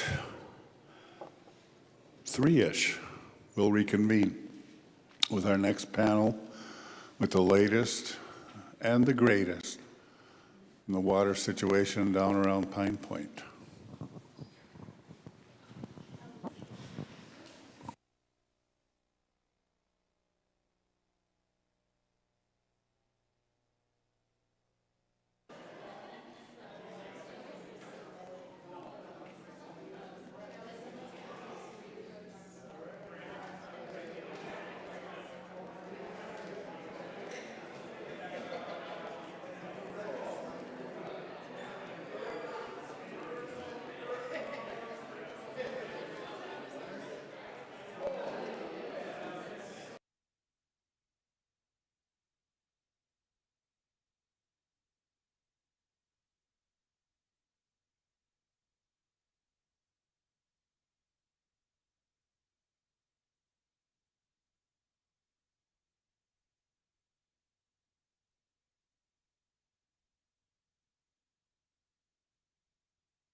Okay, but anyway, grab a seat and we're going to get started here soon with the panel presentation from some researchers from University of Minnesota who have been looking at some of the water issues in the Pine Point area of the White Earth Indian Reservation, as well as I think beyond there for a little bit too. So momentarily, we will, when Jessica gives us the thumbs up, we're going to roll with it. Because they can hear him, but like for them.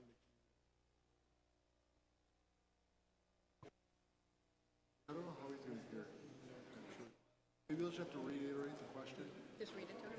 Okay. You want me to stand by for a little bit?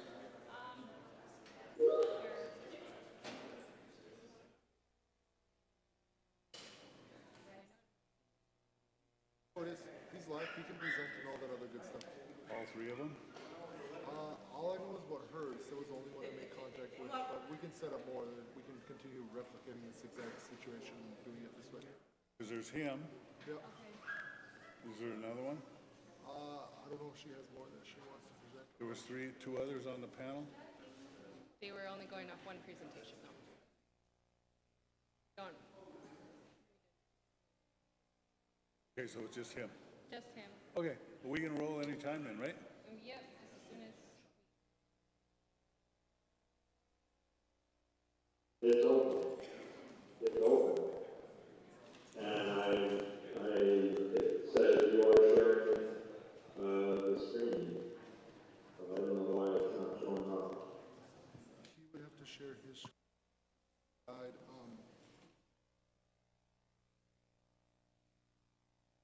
So John, when you have the Teams window open, Yeah. at the top, you should see a share button next to a leave button. If you drop that down and choose screen one.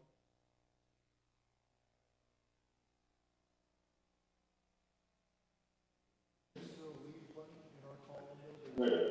I'm clicking on the share content button. And it opens up a window and says, select window or screen. And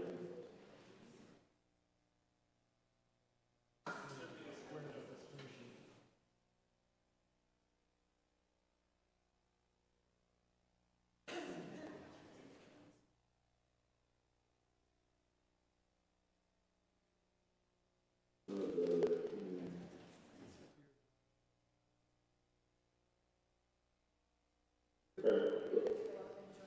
when you drop that window down, you'll see screen and window in the future. Hit screen. Just tap that preview button. select window or screen first. And, yeah. And then I tap the window that I see my face in. Yep. Okay. And it doesn't do anything.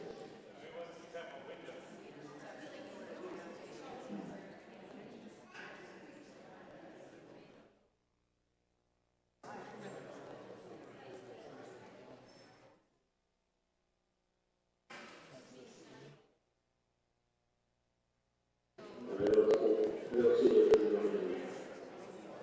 All I have is a big GPA in front of my face here. And then I put some my own picture.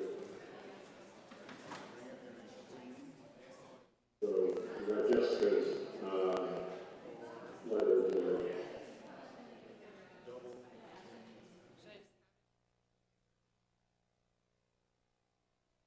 Okay, so that'd be fine too. That's the suggestion I heard yet.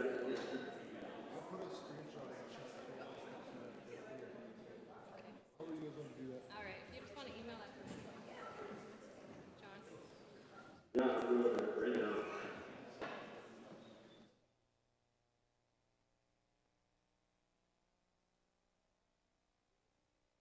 Yeah, he said,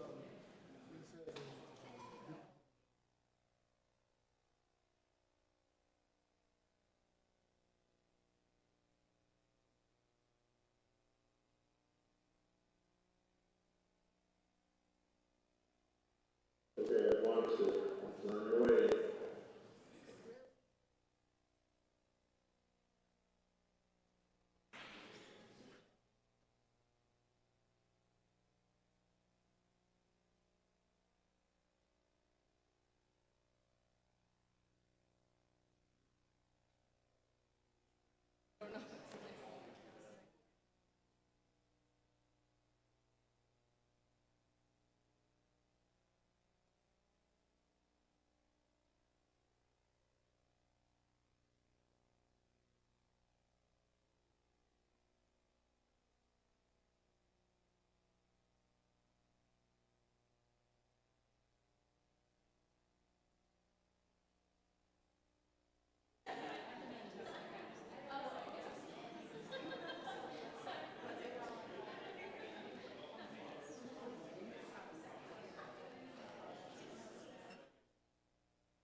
Whenever you're ready, I'm ready. Is everyone ready?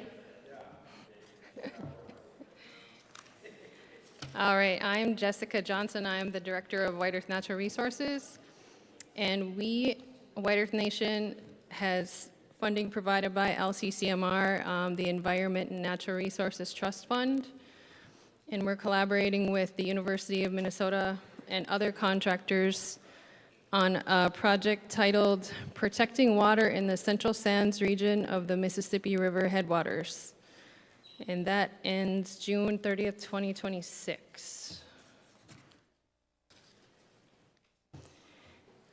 So the opportunity that we saw here was Minnesota has seen an enormous growth in irrigated agriculture in its Central Sands region, with little attention paid to aggregate water quality and quantity impacts to groundwater and surface water.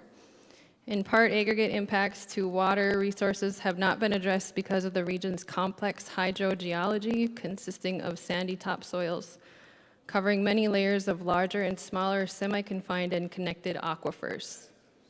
The lack of hydrogeologic data and modeling has presented a problem for years, but the risk turned into crisis during the 2021 summer drought, when indigenous and local communities watched water levels drop by feet in a matter of weeks, and the Department of Natural Resources experienced an influx of private well interference complaints.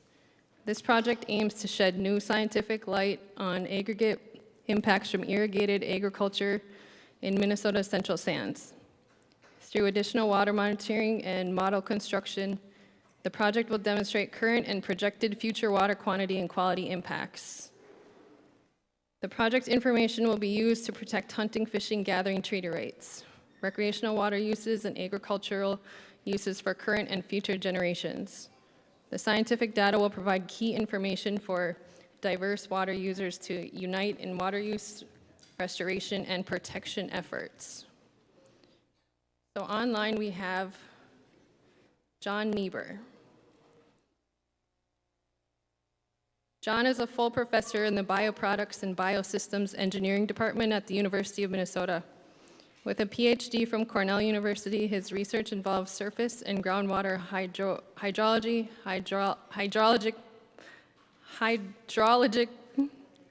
modeling. It's spelt wrong, so I'm reading wrong, and water quality modeling. His interests include hydrologic process discovery through field experimentation, data synthesis, and modeling, development of models for simulation and prediction of hydraulic, still saying that wrong, processes and mass transport processes, and assessing the impact of land use activities on the hydrology and water quality of groundwater, streams, lakes, and wetlands. John is excited to present his research and work related to the Pineland Sands Project, a project that he is the co-principal investigator of. With that, we'll turn it over to John. Thank you, Jessica. Do you hear me okay? Yep. Okay, good. Yeah, so maybe go to the next slide, which is background.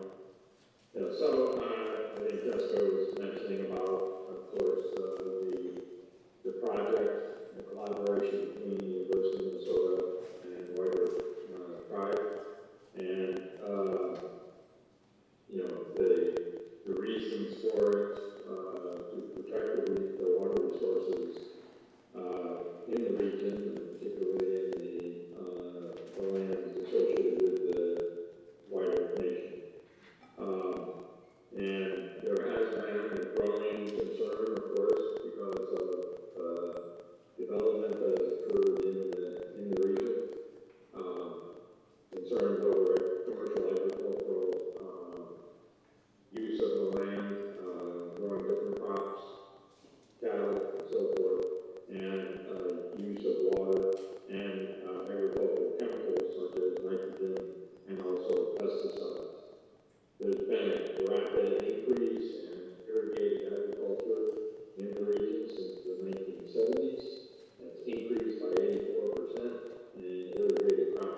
explained here in a way that this is a more democratic method to investigate this issue of the conflict between land development, agricultural production, high-intensity agriculture, and the more natural way of handling the land.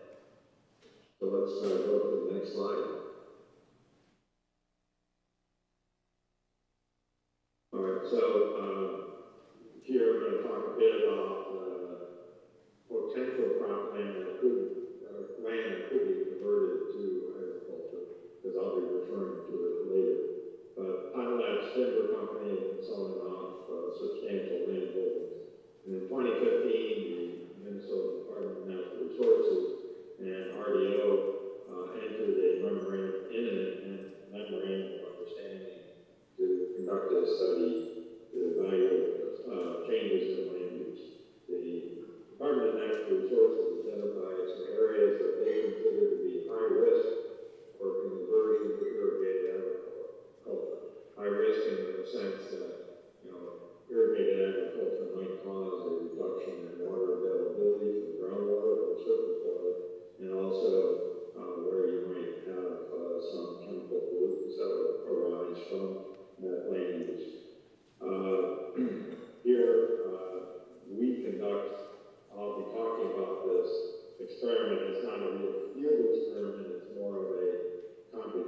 shown by the outlined area, black outlined area.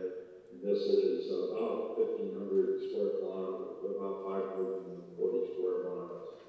It includes parts of Hubbard, Medina, and Becker counties. Here we use mod flow, as indicated in the very top of the line. And then we also use what's called MT3D, which is a model that goes with mod flow that makes it possible for us to simulate the flow or transport of nitrate through the groundwater system to points of interest, such as municipal well, or to stream, or to wetland. The modeling that we're doing here is for steady state conditions. That is, nothing is changing with time. All right, so that's one of the limitations that I'll talk about later after I show some of the results from the modeling work that we've done. Obviously, it would be much better if we could simulate things that are changing with time, such as irrigation amount, turning on and off, nitrate being applied in a particular year, maybe apply different amounts of nitrate from year to year, change in crop management, and so forth. This is for steady state conditions. I hope people will ask some questions about this later after I show some results, but it will be one of the points I'll bring up about the limitation of the study. Okay, next slide. All right, so what we did, or what this modeling effort achieved was that we took the monitoring well data that's available for the region. In particular, we've got water levels in these monitoring wells. I don't recall the number of wells, it's over 100 monitoring wells. We have that information over a period of time. We also have discharge in the Straight River, in the Shell River, and so forth. And that discharge in those two rivers is also used as information in the modeling effort. And the idea here is that we take this model, we construct the geometry of the aquifer system, that is, the different layers of soil and bedrock and so forth. And what I show here is an image, well, actually 4 images of the region that we're modeling. Remember, I said it's about 1,500 square kilometers in area. And this is the top layer, that is the quaternary material. The material was laid down during the last glacial advance. And there's more layers than that. I just don't show what happens with depth.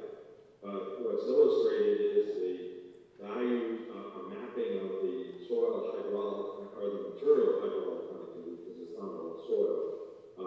And these are values that, and take a large amount of values, so that's why there's some negative values. But you can see the colors represent what those hydraulic connectivity values are. We take the mod flow model and we simulate flow, and taking the information that we have about groundwater recharge from rainfall and so forth, and also the water levels in the wells and the discharges in the stream channels, and the lake levels and so forth. All that information is included in this model. If the model attempts to match those water levels in the wells, and it does this in a probabilistic way. And it says here, the first line says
right, so, again, I don't want to get into a lot of details here, but it's this optimization. We're going to take those 476 realizations, I call them, or cases, possible situations for the distribution of hydraulic connectivity.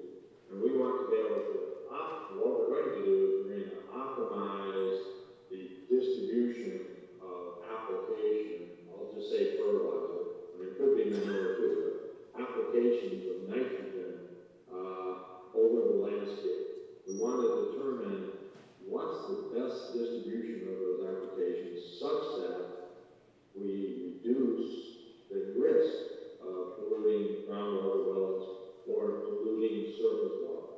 Both of those are important for, for the health of the region. So, but we want to be able to do that with not just one answer. We're going to do this optimization accounting for all that uncertainty. And those 476 realizations or cases of the distribution of hydraulic connectivity represent that uncertainty. So the uncertainty says that all models have it. That is, all 476 cases have got that uncertainty. So any prediction we make is going to have some uncertainty. Doesn't mean that we don't know anything. Just means that we know what the upper limit value would be and what the lower limit value would be, and what the mean value is. The second is we want to account for the possible risk. Some people might say, I want to have absolutely no chance that my well's going to get polluted. Other people might say, well, I'm willing to give a little bit of a leeway to the farmers. And some might say, I don't care what they do, they can do just whatever they want to do. And so we're going to account for this risk. And again, we take into account the model uncertainty accounting for that. We do this optimization. Basically, the model that we're using for the optimization is going to maximize the decision variables while trying to respect constraints. Okay, so what are the constraints? The constraints are water quality parameters in the wells.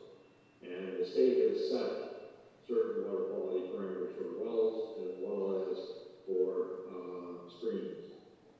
The water quality nitrate concentration in wells is set at 8 milligrams per liter.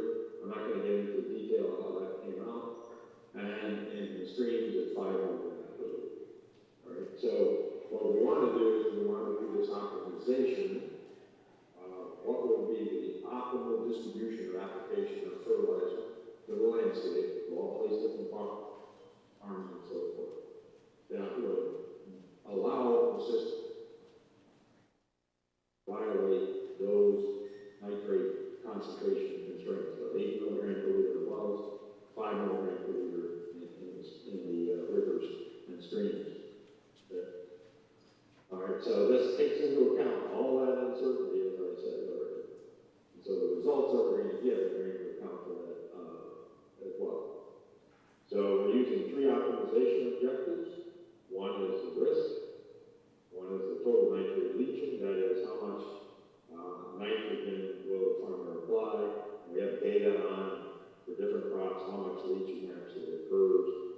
And then we also want to account for the hardship on the farmer. If the farmer has to reduce the amount of nitrate that's leaching, that means they're going to be losing some. Some people say, I don't care for it. Other people say, no, we need to have this economy here. So we're going to try to both balance the risk as well as the risk to the nature, and we want to balance that against the loss of the economic hardship. So the idea here is that this produces a way of doing trade-offs between the different interests. The interests of people that want to have a pure, clean environment, and the people that want to have a very robust economy. There's got to be something in between. Let's go ahead and look at the next slide. All right, so this is the setup.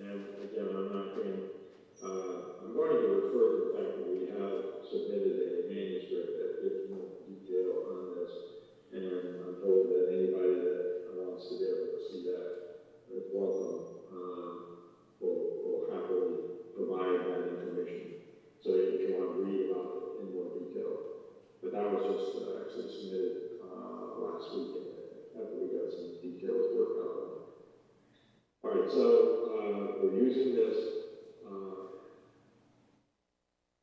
optimization, we're doing it under uncertainty, using uncertainty software. So remember before I was talking about PEST plus IDS. Well, the PEST plus IDS was used to generate those 476 different hydraulic connectivity scenarios, mapping that I showed. Now what we're doing is we're taking this PEST plus with another module called MOU. And what this does is it allows us to do this optimization, taking into account all those 476 different possible scenarios. So we take into account the fact that we don't know everything about the aquifers. There's some uncertainty. But we do end up with a optimum condition that we can then use and evaluate risk and also financial hardship on the part of the farm. All right.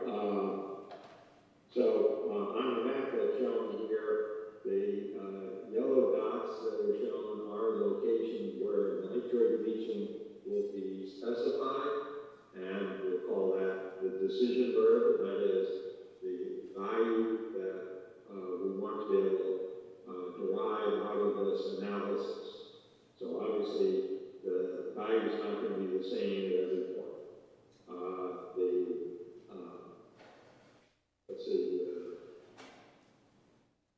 So the blue areas are currently cultivated land. The red areas that you see, I'll talk about a little bit later. But that's the area that the Department of Ag has talked to RDO about possible converting it to agricultural production, but it's not currently that. And I'll be showing some results where we look at the current land use and then also incorporate this newer land use potential and what effect that has. Nitrate leaching was, the information about nitrate leaching was based on the type of crop.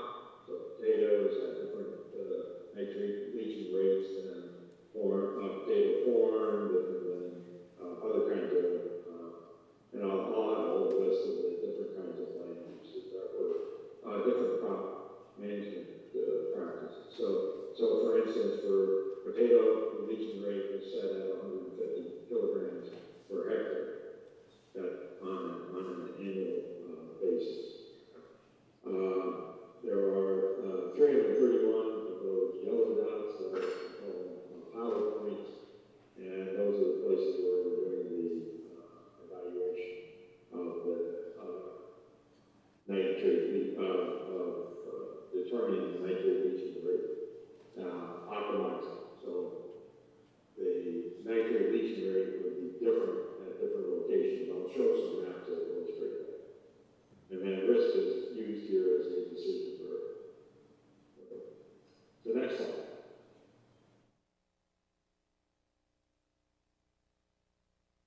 All right, so the constraints that we have, we looked at included 34 community and non-community public supply wells to evaluate nitrate concentrations at those wells. So those are illustrated by the big green dots. I think you can see those on there. And again, the current cropland and the future potential cropland areas are illustrated on there.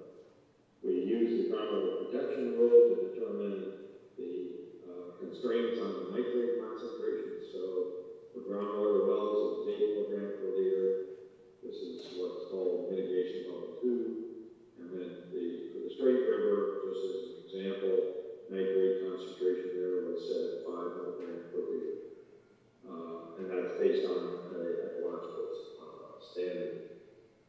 All right, so the idea here is that when you do you've got all those locations where you're applying fertilizer across this entire landscape, the amount that's applied at each location will be different based on what the results are here.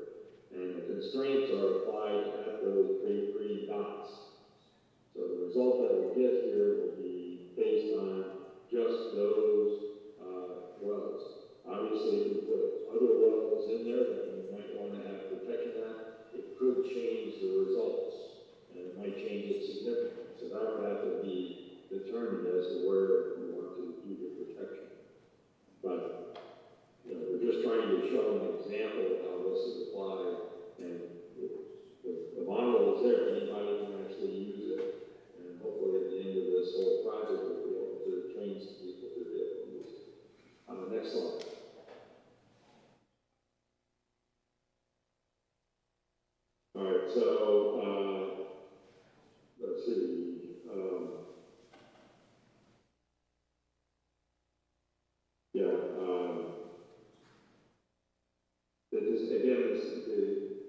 just for definition, the decision variable is the amount of nitrate that's being applied at any one of those, what was yellow dots. We have 300 of those, 311 of them, and then we can show the distribution of them, but then the objective is later converted to an average decision variable in each area. The farmer hardship penalty was calculated by taking the difference between some actual leaching rate, which is associated with the maximum production rate of potato or the potato corn situation. So, for instance, for the potatoes at 150 kilograms per hectare, that's based on field evidence, indicates how much nitrate leaching occurs when you're at the maximum production. To get a maximum production of the potatoes in that field. If you reduce that amount of nitrogen application, you'll get less leaching, but you'll also get less yield. So the penalty to the farmer is the difference between the actual yield that's optimal, which would be at the 150 kilogram per hectare leaching rate, and the amount that's would come out if we're going to meet the constraints in the wells and in the stream, the nitrate concentration. And of course, that ends up being a cost for the farmer. So, like I said, there's the decision variables, how much nitrogen we apply. We look at the farmer hardship, and we also look at risk. Those are the three objectives in the optimization. Next slide. All right, so this just shows the information about what the application rates are typically, and we use information that's derived from Minnesota Extension Service and so on. And then also the leaching rates, which have been measured in the field. Obviously, they're not going to be always these values. There will be some variability depending on if it's wet year, dry year, and so forth.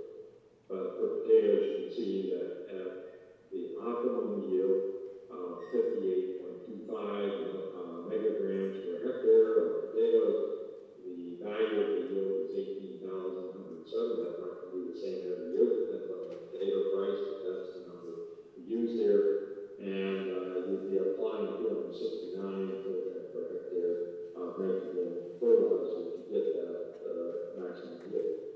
If we find out that we have to reduce that amount of nitrogen application, that is, if the nitrate leaching has to be less than 150, it will actually reduce the yield and reduce the value of the yield.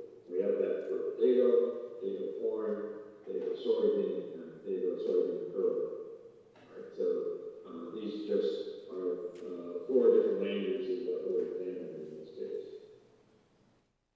Good, next slide. And again, maybe we just go to the next slide. So, I mean, this shows some results. Okay, so this is what's called a Pareto front. I've never heard of this before until this project, so it was nice to get introduced to this. But this is based on the optimization that was derived using the uncertainty information about the groundwater parameter of hydraulic connectivity. So one good look at uncertainty about recharge rates, lots of different things here. But we were using average groundwater recharge rates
well, we need to protect that stream, and this is what you have to do. In order to do that, to reach that yellow diamond on the very left-hand side, you need to have this armor penalty of about minus 5,500.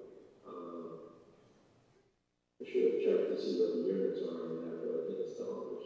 Okay.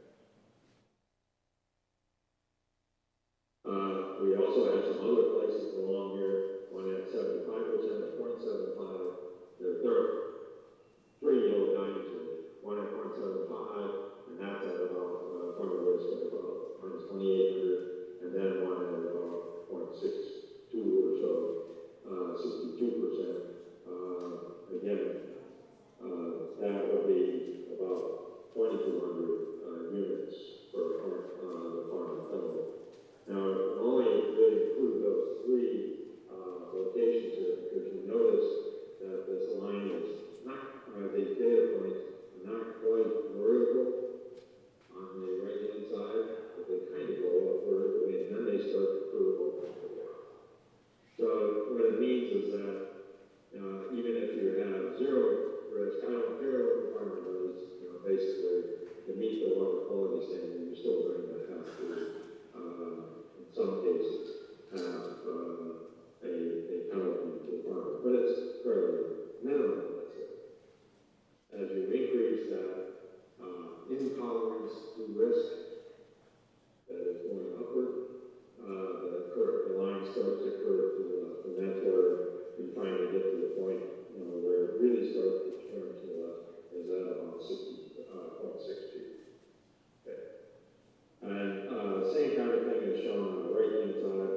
Here is looking at the average decision variable. Again, this would be for the potato. So it's the optimal value of 150 kilograms per hectare per year. And at zero risk, it's about 132, and it goes up.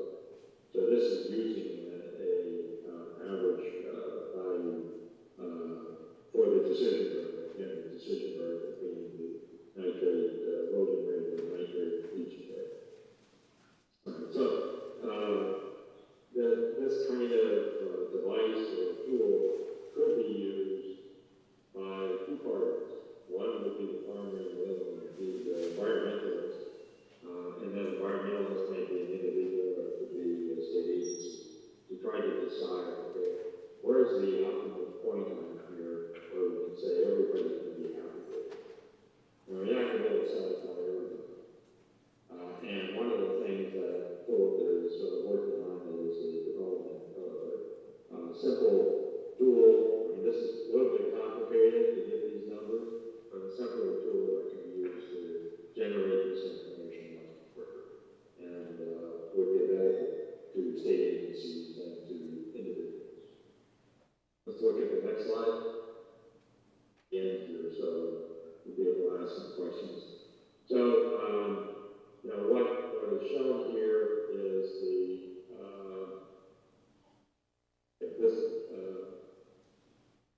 the top row boxes, A, B, C, would be the case for the existing land uses. What's shown are the nitrogen loading rates, the optimal nitrogen loading rates in different places. So the dark blue would be 150 kilograms per hectare per year. The red would be 0 kilograms per hectare per year. What we're saying is that to meet those water quality standards, you need to have this kind of a distribution. So, woe is me if you're in the red area, because that's saying that you shouldn't apply any nitrogen in that area, whereas everything you go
was having a conversation, of course, with RDO, that this might be land that might be put into production. And so, just looking at that alone, the nitrate loading rates are mapped on. So this ignores and doesn't consider the nitrogen being applied to other parts of the area. And again, we just have that distribution. Now, this is a lot of information, and I don't expect everybody to pick this up. It takes me a while just to look at it myself, so I don't feel bad if you don't get it all. I hope that I'll be able to summarize all this. The next slide, please. I think I might actually just keep on going here because I don't see any point in actually talking about these separate. Next slide. And I think that I want to go to the next one. Okay, yeah, because it gives us kind of a summary. So here's some pretty useful information. So here we're looking at the land use and the economic analysis. The results of the program. We're looking at 4 different crops, and then of course the case of no farm. And so looking at the different risks, which are, and let's just look at the top row of numbers. So we've got the different risks: 63%, 74%, and 95% basically. Potato percent area would be for the 62% risk would be 1.7. A fairly small portion of the overall area. 74% risk with 2.9, and at 95% risk at 0. Potato corn, that's you can see the distribution more of that, and that's because potato corn has a much lower leaching rate. Corn, soybeans, and so forth as we go across, and then no farming. The real numbers are in the annual revenue. So the first row is 293 million. These are all rounded to million. So at the low risk of 293 million, that means that you're applying as much nitrogen, not as much as you need, but pretty close to that.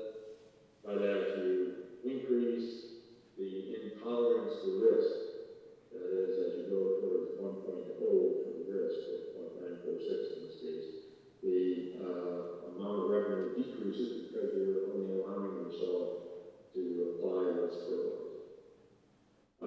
For the hypothetical future problem, again, just looking at that by itself, we have the bottom row of numbers, and here again we see there's a slight increase in revenue from 61 to 63 million as you go from 63% risk to 74%, but then it decreases pretty drastically for higher risk.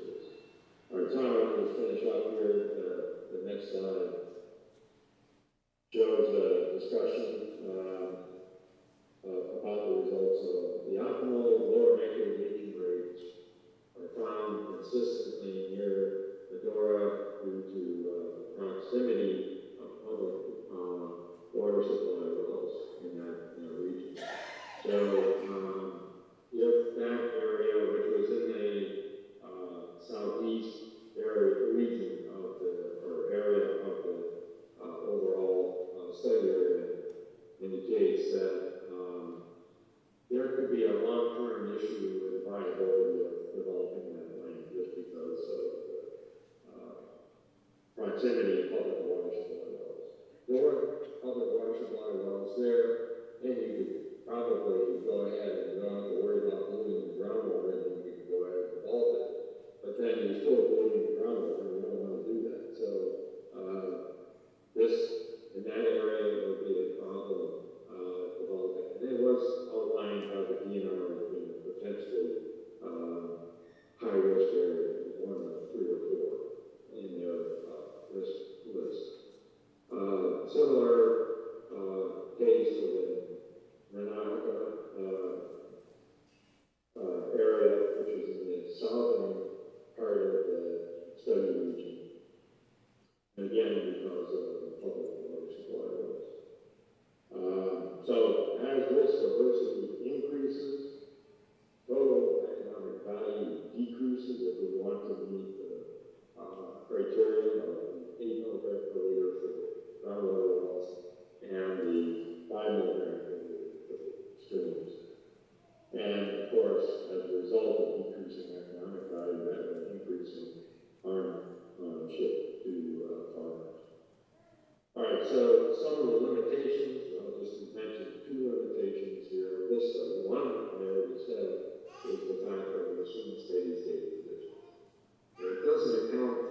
possible, let's say, rotational cropping or something like that. We could take that into account if you had an area that had some rotation of the crops, then you could just say that I'm going to have a lower average leaching rate. And that could be taken into account pretty easily. So the results that we got from the simulation, we saw to meet the water quality criteria, 8 milligram per liter, 5 milligram per liter for the streams. We have a map that shows what would be the allowable nitrate leaching rate. And then it's really just up to the agronomist to decide, okay, at that location, what would be the best cropping pattern to use in that area to meet that water quality, to allow for that leaching rate. And so that's one way in which we can use the steady state simulation results, even though it is granting somewhat of a limitation. But it's a really great tool that has been developed here that can be used for, let's say, trade-off analysis. The second limitation here, and I think it's pretty significant, and that is we haven't accounted for denitrification.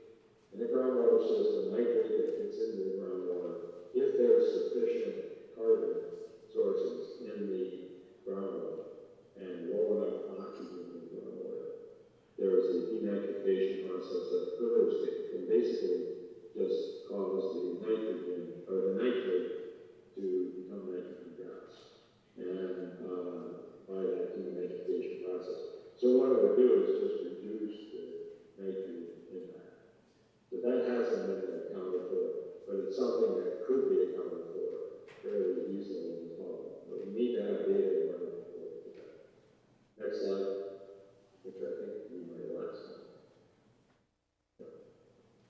So the conclusions are that we have here a tool for looking at the sustainability of cropland expansion preemptively. That is, the kind of proposal to expand that cropland, but we can evaluate ahead of time what potential impacts of that might be.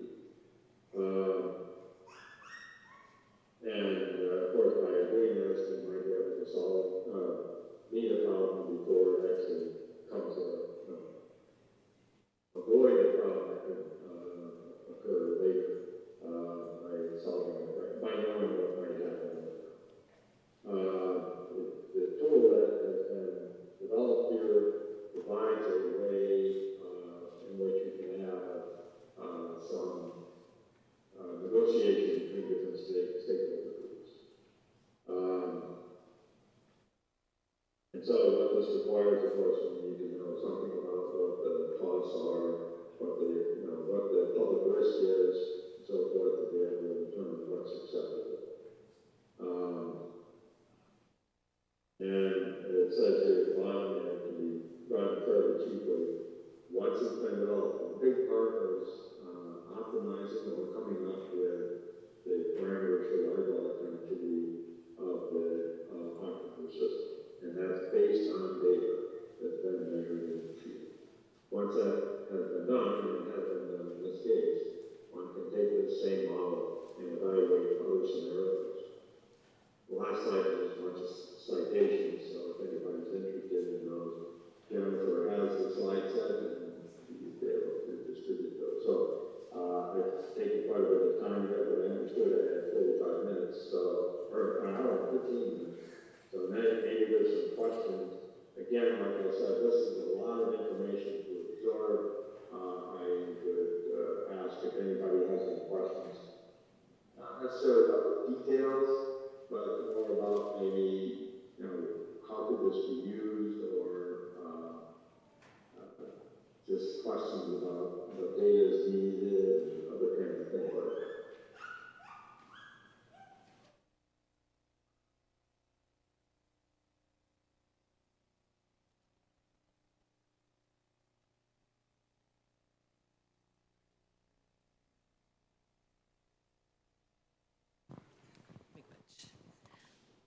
This may be a detail question, but I'm wondering what level of field testing was done to verify the model data. Like, I know you're talking about specific applications and yields and water quality. Were field tests done to verify the modeling? And how much? Okay, so field tests have not been done. I mean, the leaching rates are numbers that come from data, but not our own data, but data that have been derived over decades of experimentation in field sites. So yeah, there's some variability there, obviously, but it's information that was published by the Extension Service, you know, for use by agronomists. You know, what would be another step that could be made here would be to take the nitrate concentrations in those wells that were used in the modeling and determine, we take those concentrations and see if they match up in any way with conditions that we said would lead to either meeting the criteria or not meeting, or the constraints or not meeting the constraints. And that hasn't been done. We are in the current study examining things like that, but it hasn't been done.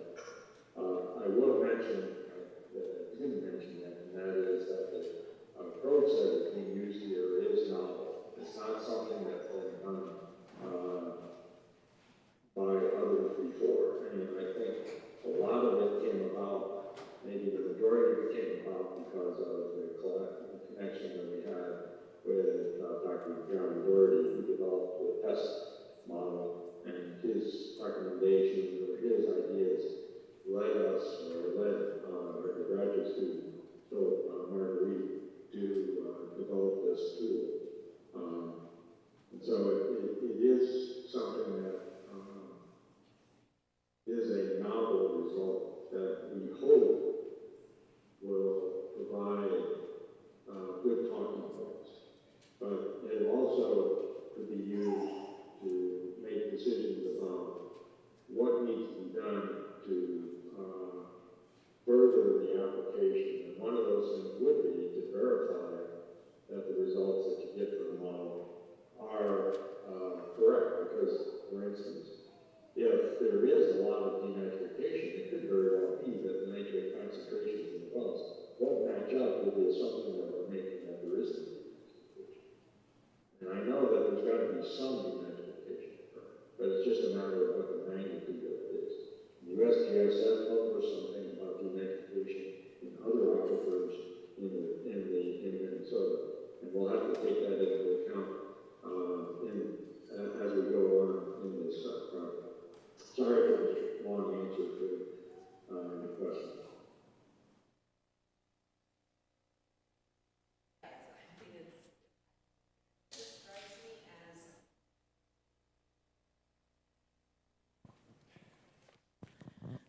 I'll just say this kind of strikes me as more white people hope, where I keep being told by indigenous friends that we need to actually be on the land, look at the land, listen to the land, see what's actually happening. And models are great, and I appreciate the fact that we can create a lot of talking points around this, but it still feels like we're in fantasy land. We don't really know, and that feels not good to me. But I really appreciate the work is very complicated and complex, and I'm hopeful that it does bring some good change. Yeah, I mean, I'll just reply to that. I agree 100% with you that you need to be on the land. And, you know, we do have a team of people that have been on the land, but, you know, they've only been on it for 1 year. It's been around for a year and a half. And so we spent a lot of time there last year. That doesn't necessarily tell you what's happening in the long term. People that live there, such as tribe families and so forth, and blue fishing and so forth, and the people that are doing the crop production, they know what they're doing. You know, I mean, they know what's happening.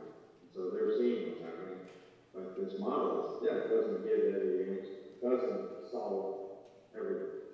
It provides a foundation for doing analysis. And I don't think anybody should models are good, but they're always, I mean, what is it? Models are always wrong, but they're good for something, and you know, like that, you know. So they can provide a consistent way of looking at things, but they don't necessarily tell you to give you the right answer because it depends on what the situation is. If you don't know the driving forces, like the atmosphere or the rainfall, or snow melt, and you don't know the hydraulic properties of the system, and you don't know the plants, well, you're not going to do a very good job of it. So it's a stepwise procedure. And there hasn't really been a model developed like this for the region. I mean, I guess the earliest one was 1972, developed by the region in USPS. There has been a model that's been developed more recently by a consulting firm working for RDO. But this is maybe the most comprehensive model, and the approach that we're using here doesn't assume that you got fixed parameters. It says, allows for this uncertainty, which is really a valuable aspect because we don't know anything. Oh, we got another question. John, this is Dan Whitney from Wadena. And hey, hi. So you gave a really complicated presentation and I'm really confused. But this is this is a big project you're putting together. But so one thing that I think we'll learn from it, or maybe you folks will learn from it as you're doing it, is what we really don't know. And that's probably one of the outcomes of this model. And it'll be a lot of what we don't know. But one thing that would help, I think, going forward is if you provided all the assumptions, maybe not all of them, but a lot of the major assumptions that go into developing a model like this because of the complications, and then that helps the layperson kind of understand maybe way back to the beginning how you started out, the uncertainty that comes with these models.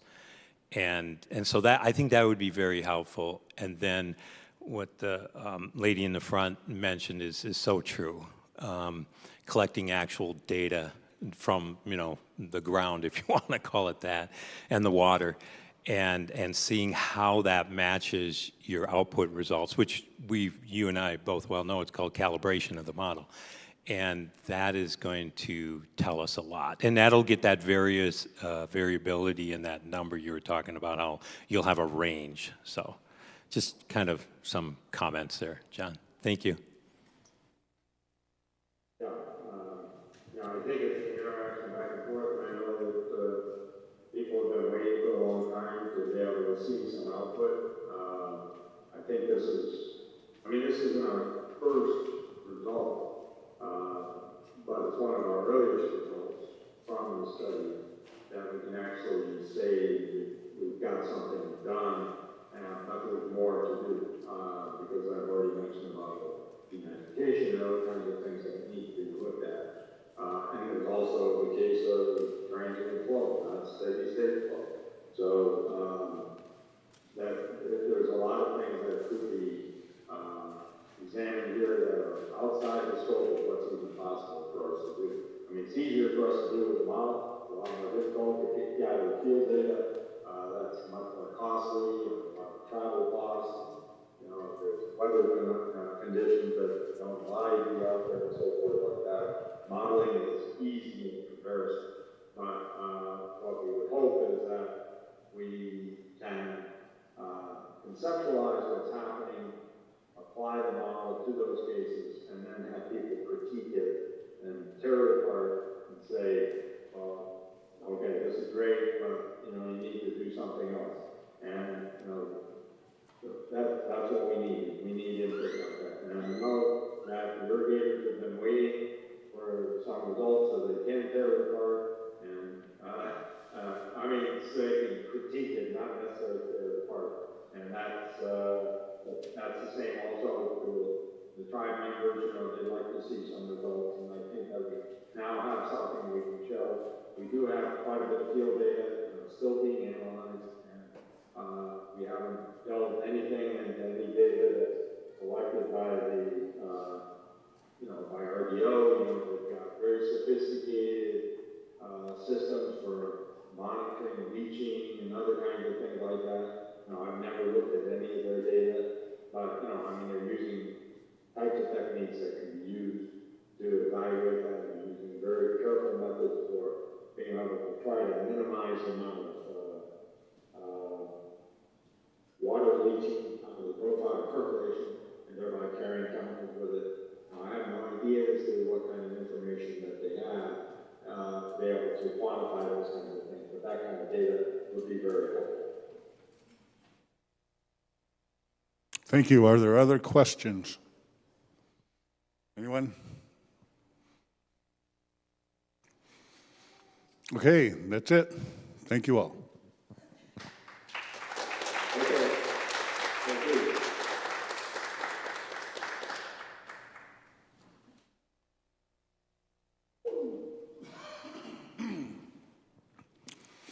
All right, well, I'm not going to hold you all any longer.